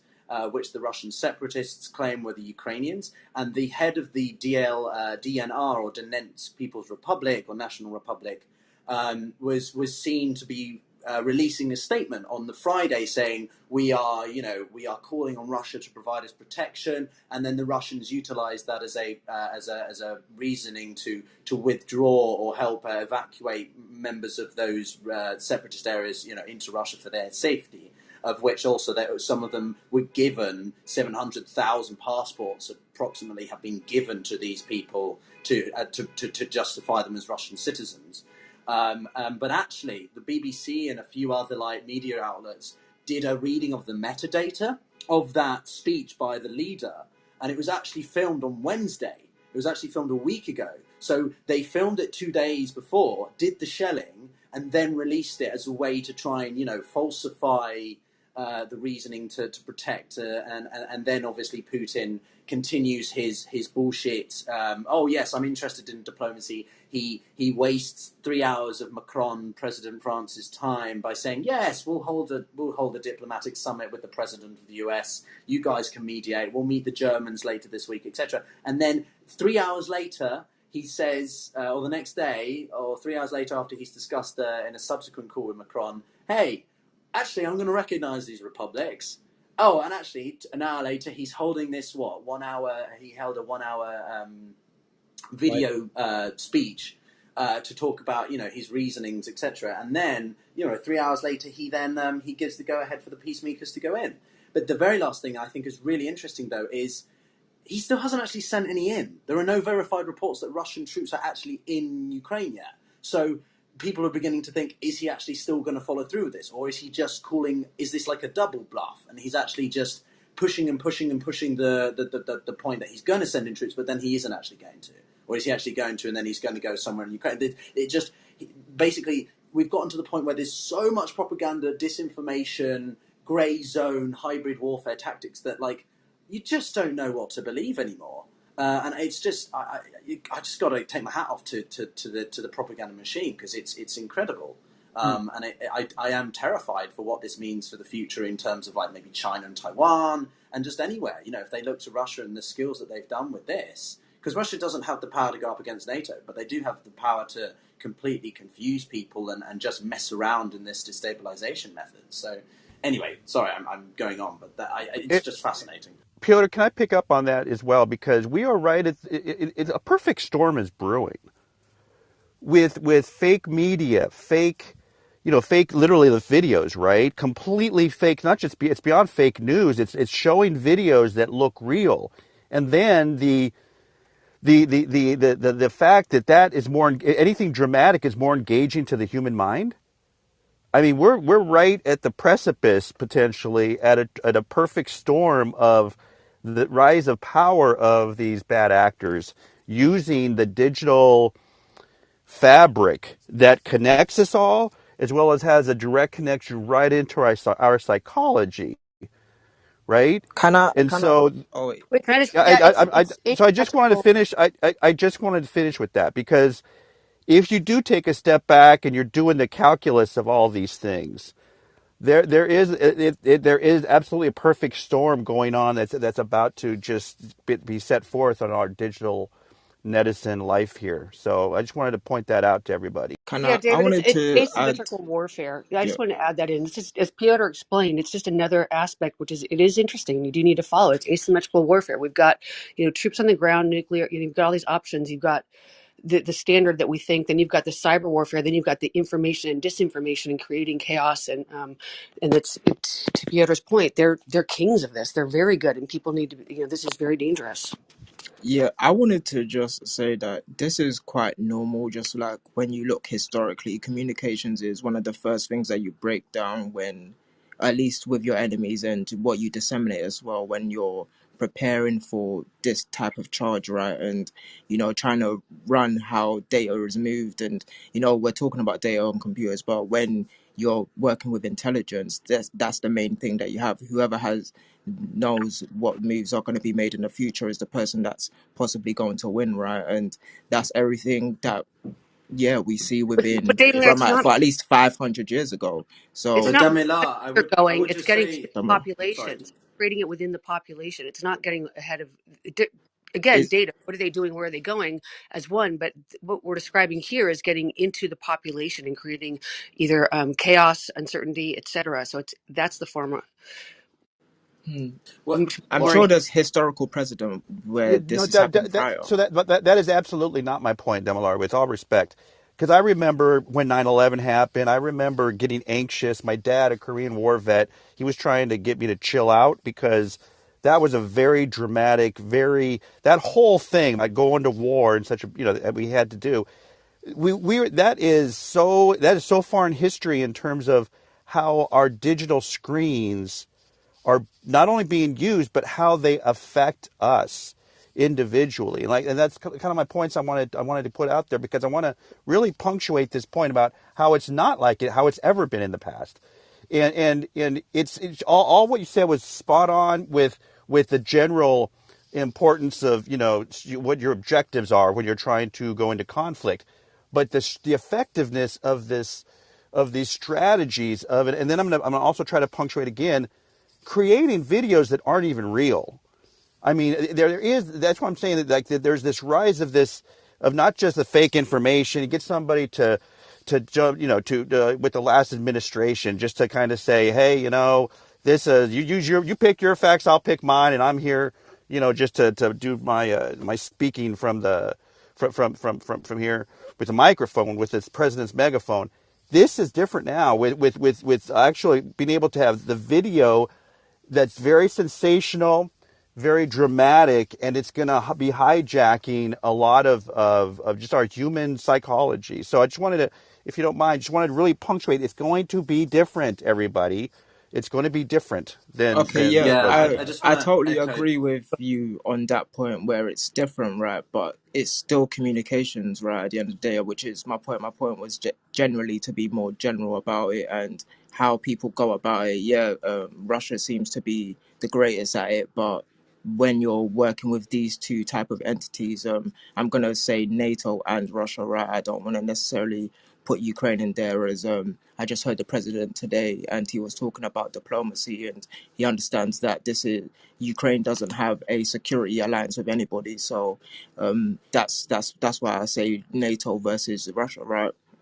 But the understanding of communications, creating dissidents, like all of these things. But yeah, you're totally right in the details where it's totally different. You can fabricate videos, you can fabricate evidence, you can fabricate information. And there's people that were fake citizens in the past, like espionage, all of these types of things that also happen. So everybody's innovating in this area consecutively and in continuity with history, right? It's total evolution consistently. Yeah, there was a lot of tongue twister there, but what I'm saying is the thing is going to be evolved, but the major of it is being able to control the communication of which what information is out and who knows what. So just a couple of That's things part there. I that's just part of wanted. okay, Oh, sorry, sorry. Miss. Go. No, all yours, all yours. Sorry, I didn't mean it. No, I think we just came out of in Ethiopia, one of the internal even civil wars. So the biggest part of a war is information war. That's more than half of the fight. It's not just the weapons fighting, it's the information, the communication. That type of war is one of the worst one that affects the entire country no matter what. So and the other thing I was just gonna quickly add is that CNN is reporting that a lot of reports are saying the US has already informed that invasion by the Russians is imminent now, not like maybe coming like they have been saying the last few days, but right now they are saying as a breaking news that it's imminent, and they are telling internally to the Ukrainians. I'm So a done. couple things there. So one, I think that this shows you the role that the West also has in the information sort of distribution, if you want, or dissemination of information. Right. For months or weeks, the West have been calling for an imminent invasion. When this first started in December, they said that it was going to occur around Christmas, New Year. Then that was pushed back to early January, then late January, then early February, and now it's supposedly happening. And now we have again yet another call that an invasion is imminent. Now, Putin has already given the go-ahead. What I think we should focus on is not so much where the information is coming from the West, but also look specifically at what the legislation and information that's coming out of the State Duma, which is the Russian's parliament body, and the Kremlin itself, because about a week, 10 days ago, the Russian State Duma released a public announcement stating that they were putting forward legislation for Putin to recognize the breakaway provinces as independent states. So this was a week ago that we got this kind of alarm that this was going to be potentially the method by which Putin justifies invading Ukraine, right? And then what happens? A week on, he actually does that exact thing. Now, the West have been, claiming a false flag operation, and that was part of their deterrent strategy, which was by being very vocal, by releasing the information deliberately in a way that we've not seen in such detail. Like, some of this information is really quite critical intelligence, MI5, whatever it is, stuff. And it's not normally something we get privy eyes to. So by doing that, they were trying to catch Putin out and make his approaches incredibly redundant, make them useless. And that still didn't work because Putin was still able to find a way, because the Russians are obviously thinking, they're anticipating the moves that the West are going to do, much like the West are saying that they're anticipating the moves that the Russians are going to do. So both sides are trying to this is classic game theory, this is classic, gambit, sort of chess play, and it's fascinating to see it play out. Unfortunately, at the behest of Ukraine. But the point is that all this is so premeditated ahead, and Putin, for whether or not you like him, he is very good at calculating this sort of stuff, and he has a group of people around him who are perfectly positioned to do this sort of stuff. So the West assumed that he would, under the false pretext of invade to protect ethnic Russians. But it wasn't just that. He went further and actually said, we're going to defend entire countries. So it's not even just about ethnicity or race, which is some people are simplifying it to. It's all about, actual independent countries and territory, which makes it a little bit more neutral and just sort of about, Russia's defense of sovereignty and territorial integrity, which is something it always, criticizes the West for doing. Much like in Ethiopia, the Russians and the Chinese have been very critical of the West's desire to support certain actors within that conflict. And yet you've got Russia doing this now. So it's very interesting how they change the narrative to befit the situation. And all I would say as the final point is that technically speaking, the two sides have been at war since 2015. There's been countless cyber attacks, countless information warfare going on, and all this is changing is that it's the build up of the conventional conflict. But we have to be really wary. And sometimes the West, when it is when you've got so many political commentators, so many analysts saying no, there's not going to be an invasion. Yes, there is. It plays into the hand because it's information overload, it's sensory overload, and that can benefit the other side because they're like, actually it's not as complicated as you're making it out to be. So I think we've got to take a step back sometimes and just also look at the overarching sort of spread of the information and who's saying what and how we can sort of distinguish between what is more true and what isn't. And anyway, blah blah blah. And that is just one aspect of what we're having to deal with in the world today. The Ukraine situation, Russia situation, Putin and China versus the West, and so on and so forth. But put that in the bigger picture of all the other things we're having to deal with. It is relentless. The information we've got, the sort of wars, the disagreements, the fighting, all of that, it is relentless, and it's ramping up. There's no breathing space, quiet zone where there isn't a storm brewing here or a political this, that brewing someplace else. Is the challenge of all that to get our human species to respond in a way that says, stop, what is going on? What are we all about? Is that where your perfect storm is leading, David? I'm not sure. I just think there'll be something else that's going to be bigger and more phenomenal until we get to the point where we say, stop, what's happening? Carl, you Yeah, want When I wanted to speak because I made such a general point before. I wanted to speak more to this particular situation, right? Which is more to how Ukraine has been dealing with this situation, because exactly what Piotr said, right? It's been a sensory overload with people saying we're going toward this and that, and like all these sides flinging mud at each other, right? But what I've seen, at least from the president of Ukraine and everything that I've heard from him, is the understanding of diplomacy. And like I was just watching earlier, and you know the president of Lithuania, I believe he's the president of Lithuania, he was quite strong and bullish on saying that the UK and America were back, or should I say NATO? I want to keep it clear. NATO is back in Ukraine in any way possible, and the president of Ukraine was being quite diplomatic and understanding, and knowing that they have to defend themselves and all of these things. So when I take it for what it is, as in getting the information directly from the source, which is the people who are going to be affected are the people, the citizens within these countries, and much like the president of Ukraine, what I want to avoid is the sensationalization of this. And you know, when a scared person has a gun, you don't want them to be exacerbated because they tend to shoot, right? So we don't want people to feel like, oh, you're going to push the button, this person's going to push the button, and this back and forth of you know, this child's play, this game theory, or however you want to put it, right? Which is, we're not trying to get into that place where war is imminent and all of these other things, because something's going to end bad. People like me and Pierre are going to be put on reserve lists, and you know that the world is going to be at war again. So those are the type of things we're trying to avoid. However, Russia and Ukraine, much like to what Piotr said, have been in this conflict for quite some time now.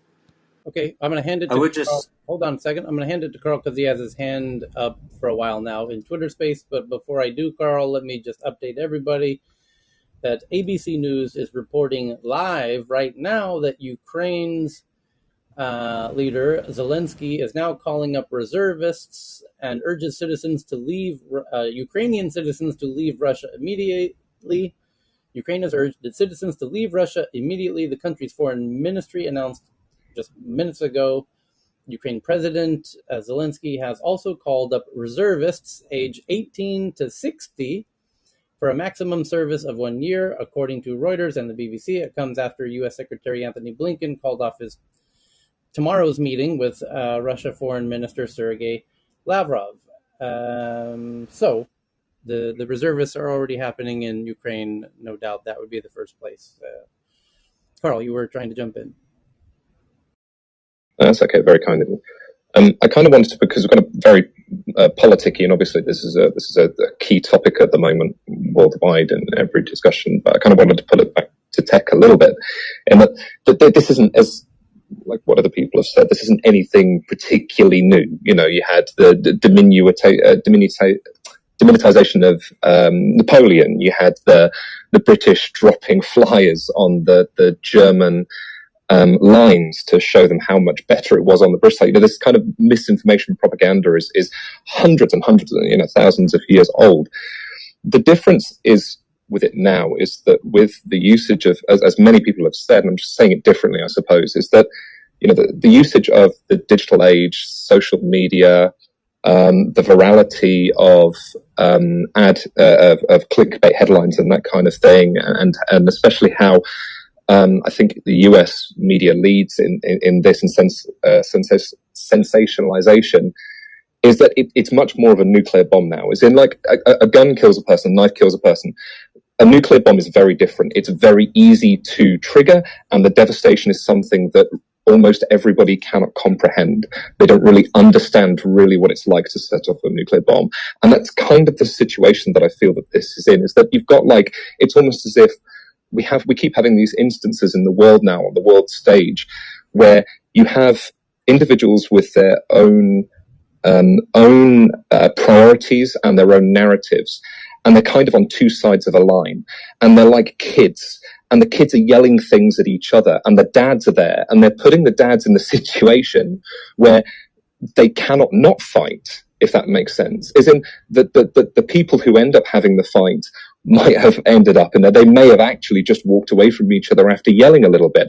But the situation, the narrative that is being pushed by those on the sidelines is forcing the key players in these conflicts to have to act. Now, I'm not saying that Putin may or may not have, obviously he's been pushing this for a long time. Stuff has been going on for a long time with Ukraine for several decades now. But it's not the people on the sidelines. You've got Turkey and the UK who are using it as a distraction, for things like Partygate. You've got Canada pushing this. You've got Germany using it as an excuse to get out of the pipeline that they actually ended up really didn't want in the end and avoid the fines because they can use this conflict as a reason to not push through the certification of the pipeline. You've got all these ulterior motives that are being thrown into this melting pot, and none of it, how many of these people are actually, how many of these states are actually coming into these conversations with an altruistic intent to lower the melting point of what's happening? And I think not many of them, and a lot of these states and the media companies are reaping the benefits of the advertising. And nobody, it's very self-serving. It's very zero sum. And you have people, I've currently at the moment got 8 or 9 developers in the Ukraine, spread across different areas of the Ukrainian borders.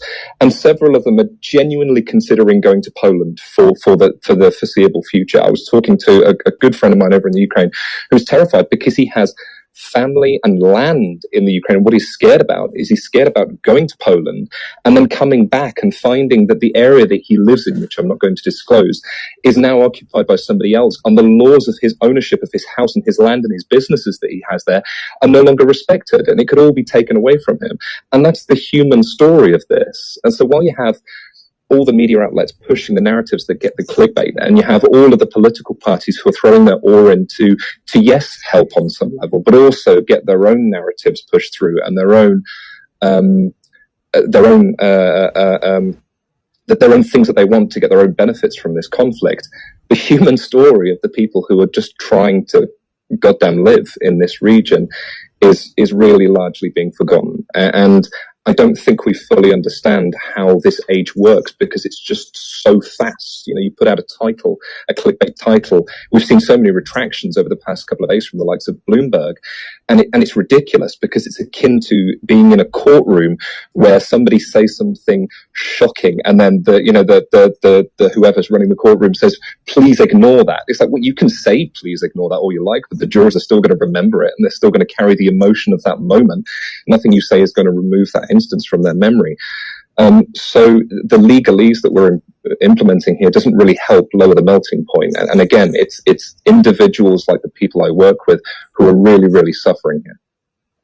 Okay. And I think that's a really good point because, like, media, even the Clubhouse, like, what are we doing? When this happened on Monday, I was holding a room just to cover the initial announcement by Putin, and then someone said to me in the back channel, "Hold on, I'll be back in 5 minutes." Sorry. Okay. Do you mind if I continue? And I held this room, and it was just like, initially it was me just talking about the initial announcement in writing, and then suddenly, Putin's giving an address, and suddenly, so you've got this room of people like listening to this address, and then suddenly, you get information. So it was like, even before the media outlets, I was getting information from people on the ground, like telling me that it was updated, but then someone said, actually, it's not that true. And the same happened when we held a room coincidentally on the day that Kabul fell. I was running it with, loads of people in it, and people were sending me information about what was supposedly happening. Then suddenly had claims that there were 8 explosions, the president of the country had been killed, he'd been captured. No, he was actually in Qatar. No, wait, he's in Uzbekistan. Oh, wait. So it's like, sometimes the pace in which media outlets want to get information out then completely foregoes the fact that the information is accurate or whatever. It's that desire to be the first to get that juicy news and get the ratings or get the attention of the audience and the click throughs. Exactly. The conversations that I've had with my people there. I get that incredibly disconcerting. They have, sorry, man. No, that's all. I was just supplementing your point. The effect on the financial market. Exactly where I've said, what about this? What are your thoughts on this? And they have just responded, what? That we don't know about that. They have absolutely no clue on certain topics of the West, like articles as they're coming out, because you're right. There is a rumor, there is a hint, there is a picture that hasn't been validated, and it's pushed through the machine as fast as possible because they know that a retraction, they can issue a retraction with no legal ramifications or financial ramifications. Precisely, David. I saw you want to say. Yeah. I just wanted to. I don't think. I mean, this is very typical for just how our busy our lives can get, and we're just trying to live, you know. But this is a very big development that's going to have massive implications on not just the financial markets on the short term, but supply chain, all kinds of different things. So, for those who have been too busy to kind of pick up on what's going on with Russia and Ukraine, just dive into it and just kind of learn about what's going on and dive into Piotr's rooms.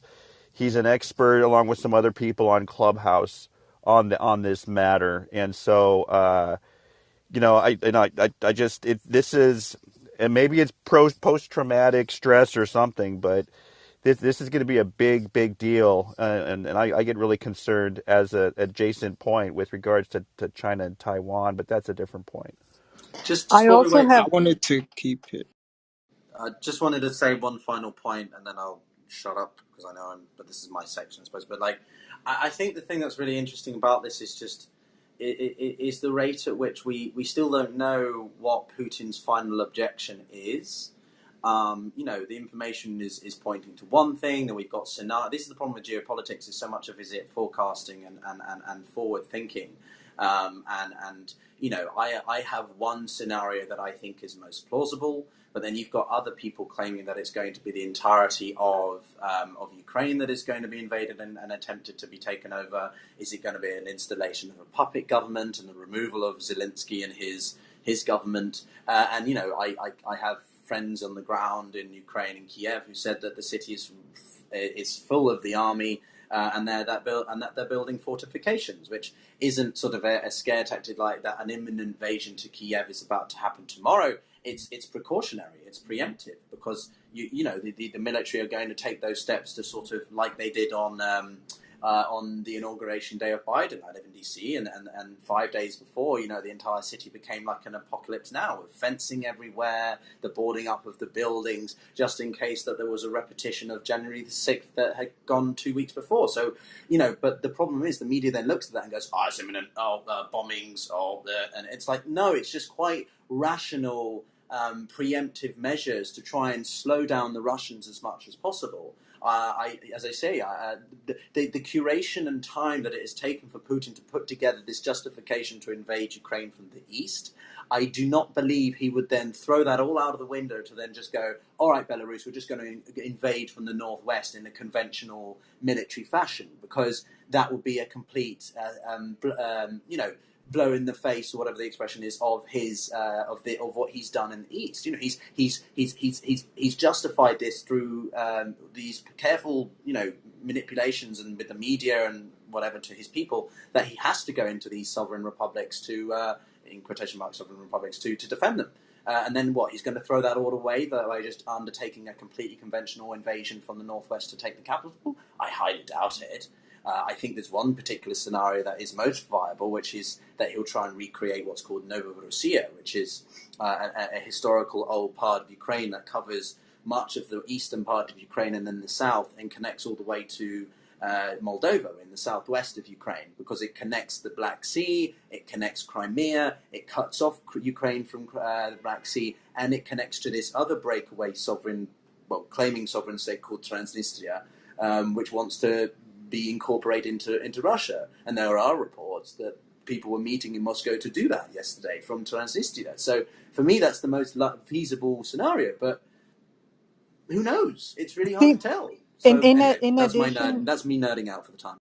In addition to what you shared, Pewter and the gentleman earlier, the misinformation is there. Yes, the big media, credible outlets are putting out headlines and retracting them. But as a listener who is using the critical kind of mind to observe what's actually happening, I cannot stress enough that during the conversation, and amazing rooms, by the way, Pewter, I noticed certain people and how they were peddling some sort of ideology in between the discussion, causing more confusion, causing the topic to divert from how Russia is aggressively manipulating the situation for their benefit, and Putin's, warmongering, whatever Putin's ideology is.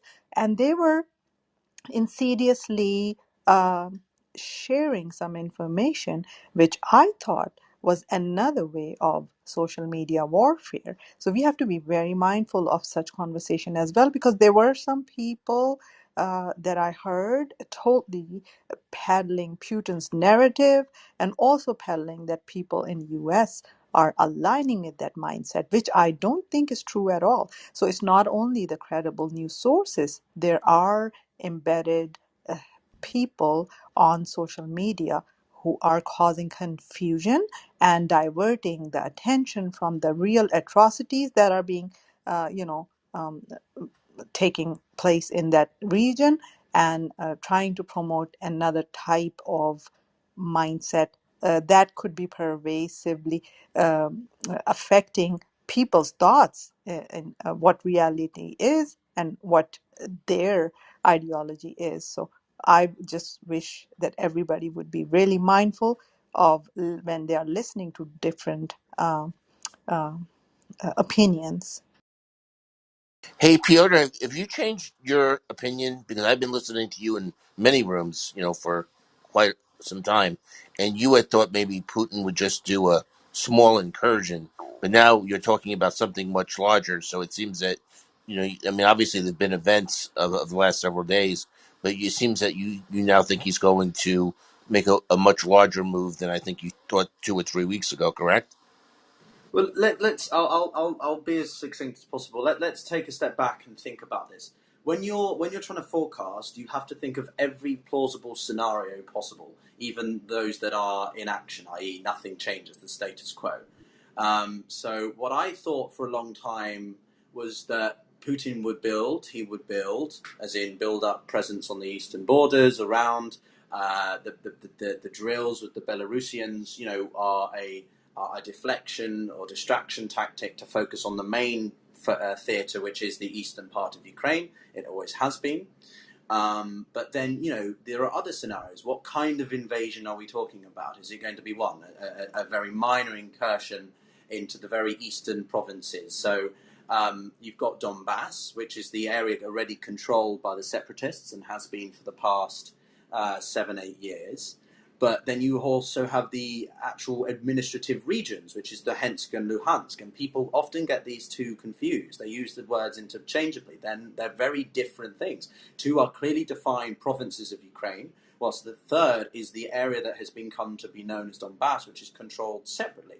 So if Russia invades, it's going to first obviously go through the easiest entry point, which is the area held by pro-Russian separatists. They're going to welcome them in, and then maybe Russia just stops there. Maybe Russia can just stop in that area, and it's claimed a little bit, and then Putin takes a step back, he takes a pause for a couple of years or whatever, assesses it, and then maybe we see this flare up again in the future.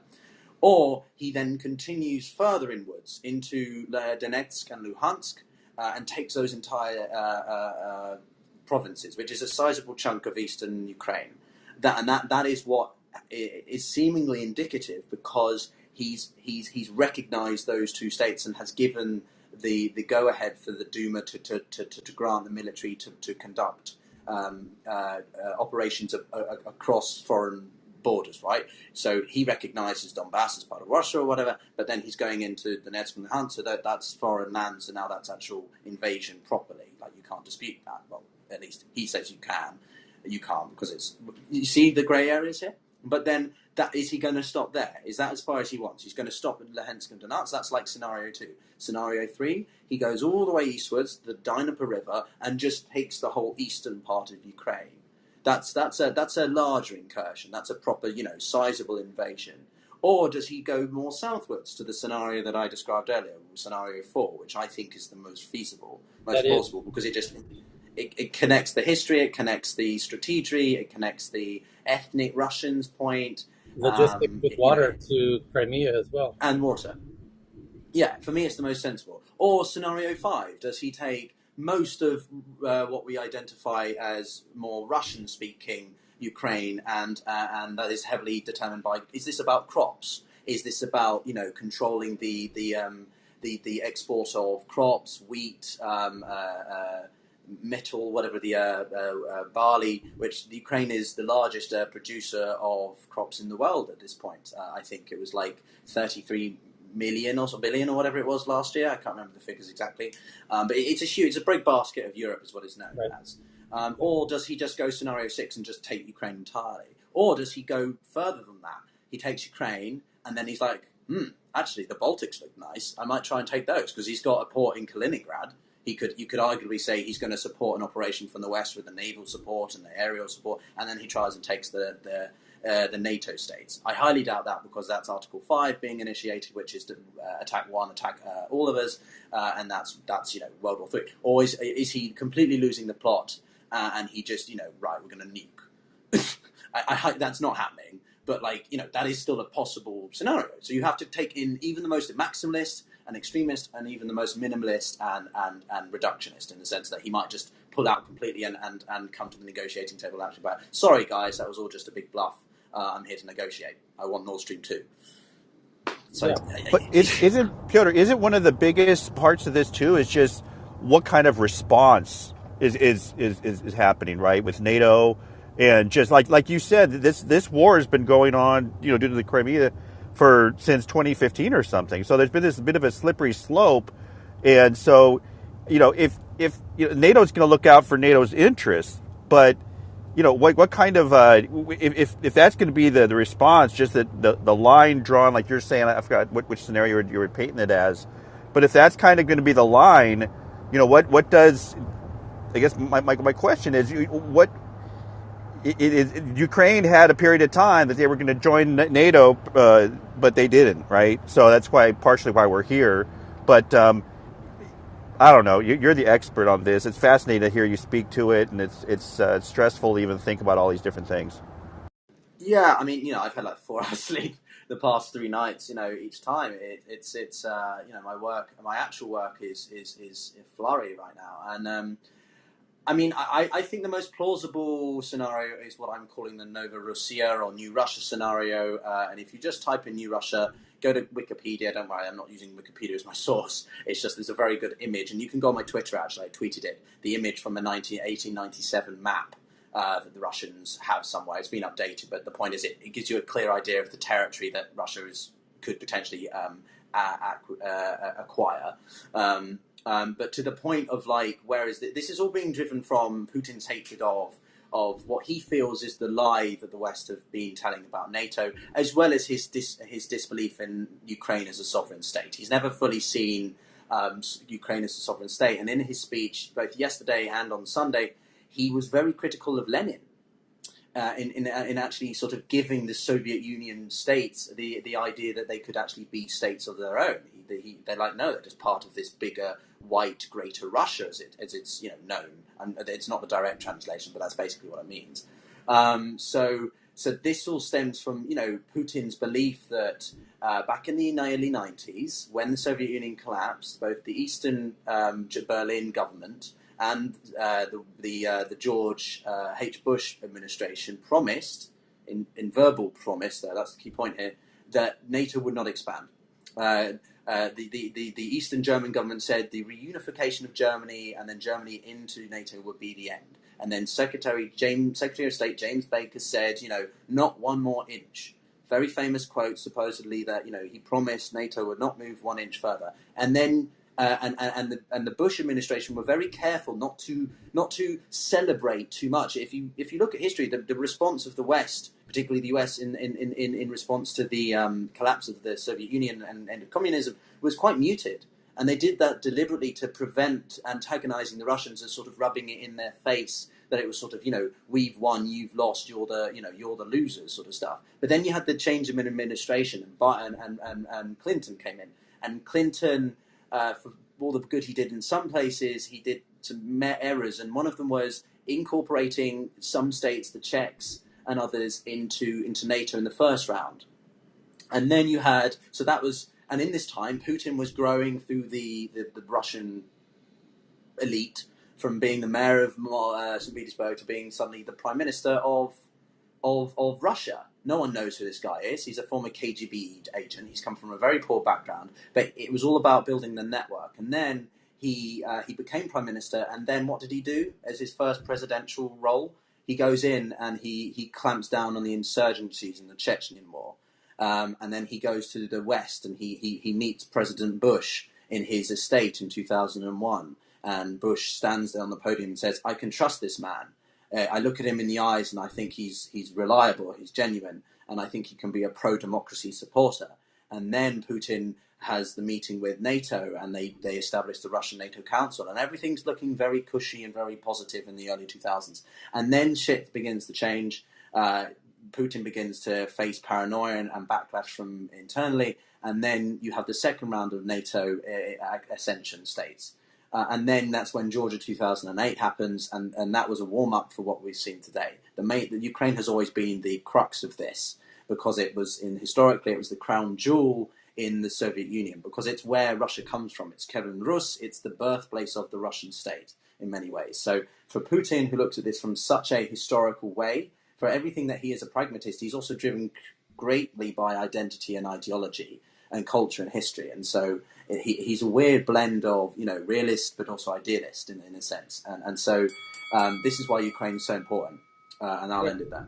We got to land it there because we got 7 minutes before Messi. Sorry. Africa. And we've got about 15 articles. So we have 30 seconds per article. Do you hear that, everybody? 30 seconds per article. 30 seconds per article. Are you ready? Here we go. A court grants Google's Waymo a preliminary injunction in its lawsuit against the California Department of Motor Vehicles, letting Waymo keep autonomous vehicles tech and safety details secret, so they don't have to reveal them to California Department of Motor Vehicles. And Bloomberg says that according to analysis, 43% of West Coast tech jobs, meaning California basically, their new job listings, 43% of them are not in California. They're in, get ready, Texas and Virginia, New York, Georgia, and others outside the region. And that's up considerably from 2019, where it was 30%. Now it's up to 43%. And now we get into the tweets really quickly, like this one from the BBC. It wouldn't be tech news if BB didn't have a BBC article. And this one says, and Ken, I'm sorry, who else had this one? Evan had this one from the BBC. Metaverse app allows kids as young as 13 or 14 years old into virtual strip clubs. Good times. A BBC investigation witnesses grooming, sexual material, and rape threat in a virtual reality world of virtual metaverse strip clubs. There we go. That wasn't How do mine, by you the way. stop Just to be kids clear, from watching that was porn? not mine. I just want to be on the record. I did not send that. I basically thought you'd go an hour on the Bobby Kotick Activision story. So we'll see if we even get to it. Never mind, we'll go over an hour. Okay. Katerina sends in the next one that about researchers have identified a new area of neurons in the brain in the auditory cortex that responds to singing, but not to anything else or any other type of music. There's a part of our brain that is specifically responds to human singing. So we have some kind of innate wiring for the singing of the human voice. I kind of find that beautiful in some weird way. And no doubt we will harness that shit in the metaverse. No doubt. Tyler, how specific I am in terms of headphones and the sound quality. And I'm also hosting a room with Wissam under our Neuro Network Club, specifically about the auditory experience related to music. So that should be fun if anyone is interested. I'm excited. And we can't wait to get into the matrix and jack that shit right into our skulls. And the next one is from Katerina that frustrated with the Australian government's inaction on climate change, software king Mike Cannon-Brookes is trying to buy several coal plants so he can shut them down in favor of renewables. And there you have a little glimpse at what's going to happen when activists and young people pool their monies together in, who knows, DAOs or NFT projects to shut down coal plants. I kind of like it. But there's your eco-activism group activity roadmap right there. The next one is from Katerina. That's somebody from Stanford University. Researchers developed a new catalyst that increases the production of long-chain hydrocarbons from captured CO2. Let me translate that into simple English for you. They figured out a way to turn CO2 in the atmosphere into gasoline 1,000 times more efficiently than previously. That might be useful in the very near future. And Ted Abramson found this one, that Tesla announces new investment in Gigafactory Shanghai. Tesla announced a new investment to expand production at Gigafactory Shanghai on the road to achieving a production capacity of 1 million electric cars. And now we know why he's setting up shop in Xinjiang. And yes, it was Evan. Dun, dun, dun. Yep. The mystery's been solved, ladies and gentlemen. And the Gigafactory in Austin is about to open up around April 5th to 9th. Okay, there you go. And Katerina also has this one, that multiple sclerosis patients with MS have unique gut bacteria. In a new study, researchers compare the gut microbiomes of people with MS to those without MS and find key differences that might inform new treatments. Looking forward to that report being published. I covered this report last week in my MedTech newsroom, and those gut bacteria affect the myelin sheet that covers the axon, and that's how it affects the neuronal transmission of signals. Okay, next up is from Daily Mail, brain activity of a dying man. Somebody died inside of a CAT scan or MR machine, apparently. MRI machine. Brain activity of a dying man suggests our lives really do flash before our eyes as we die. Neuroscientists recorded the brain activity of an 87-year-old as he died from a heart attack. It is the first time ever that scientists have recorded the activity of a dying human brain, according to the team. Brain waves at the time of death were similar to those occurring during memory retrieval. This supports the life recall theory that our whole life flashes before our eyes as we die. Okay, or we just go into the metaverse. And then the next one is from Katerina, that how the Russian invasion of Ukraine, the breadbasket of Europe, could hit supply chains and metals and commodities from wheat to barley and copper and nickel. Analysts at CNBC tell how about supply chains are set to be disrupted as the Russian-Ukraine crisis takes a turn. And indeed, the price of oil is going sky high, and Russia sells a lot of oil. Wink, wink, nudge, nudge. You figure out how that one. Figure out the motive there, huh? Well, so the backfire is that, of course, that they're going to cut the Nord Stream 2 pipeline, which they already announced, and so that could blow up in his face. And I've had my own wild theories about what's really going on that I'll wait until tomorrow to reveal. But I think I'm onto something that I've never heard anyone else even suggest about what's really going on over there. And Taiwan is poised to block tech exports to Russia over their invasion of Ukraine. And there you see, actually, this plays in exactly to what I actually think is actually really happening. So Taiwan is joining Japan and the West in refusing to do business with Russia. So now Russia will no longer get access to semiconductors. That's interesting. It is. And this is what I think is really going on. What I think, I'll just go ahead and tell you right now. I think what's really going on is Russia and China were getting a little too cozy. And they were doing joint military drills even a few months ago. And that, I think, got some people a little nervous. And the U.S. has always known that it could cajole Mr. Putin, Big Daddy Vladdy, as we affectionately call him, into going into the Ukraine simply by implying that they might be having dog whistles and whispers in the wind, implying that Ukraine might have some interest in joining NATO and whatnot, and that would get him riled up to prevent anything like that from ever happening. And they know they could provoke him into going into Ukraine. Now, sadly, The U.S. and the West don't really care that much about Ukraine or Russia going into Ukraine. Sadly, that's and it would preoccupy Mr. Putin tremendously if he were to be in Ukraine, and he would not be able to execute some of the bigger plans that China might have in mind with a joint attack on Taiwan or the South China Sea, and this nice unification between militaristically, economically, between China and Russia kind of get put aside now that Putin's got his hands full with Ukraine. And the U.S. can really desperately wanted to cut Nord Stream 2 all along and couldn't get Europe to do it. Well, guess what? Now magically it's happened within the past 24 hours. So now you've got Taiwan, Japan, and the entire world going to sanction Russia to the likes of Cuba into the Stone Ages.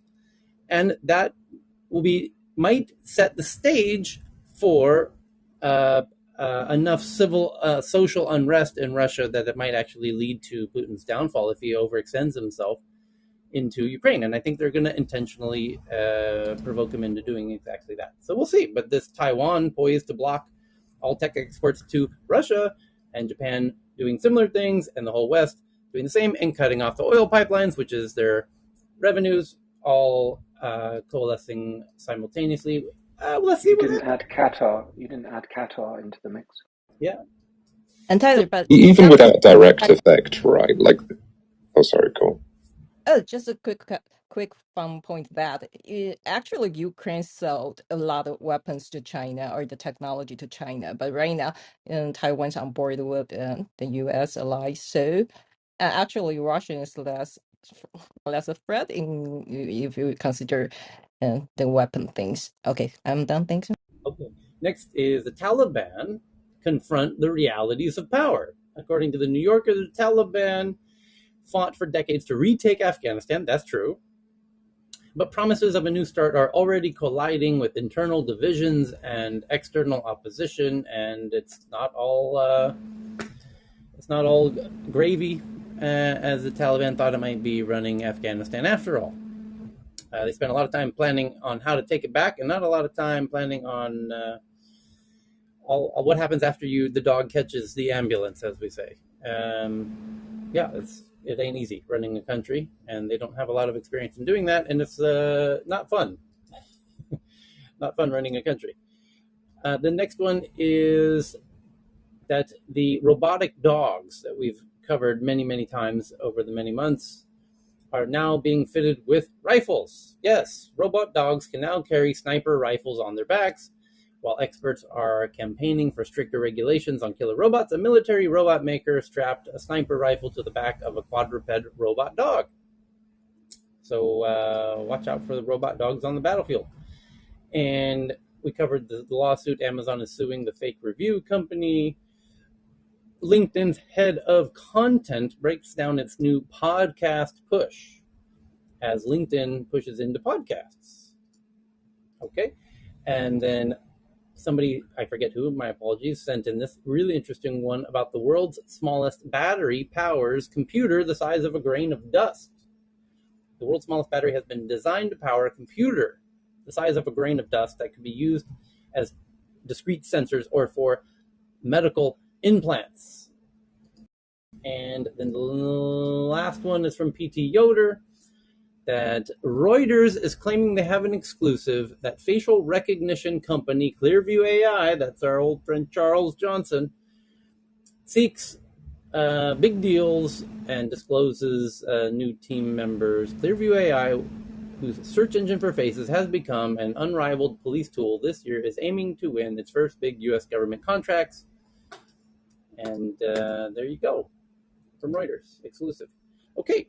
We're going to pause there so that we can join our friend Messi over in the Tech News Africa room. And thank you to everybody for joining us and your contribution and your voice and your ideas and your opinions. And you're also lovely and beautiful and brilliant. And we'll see you again tomorrow, Thursdays.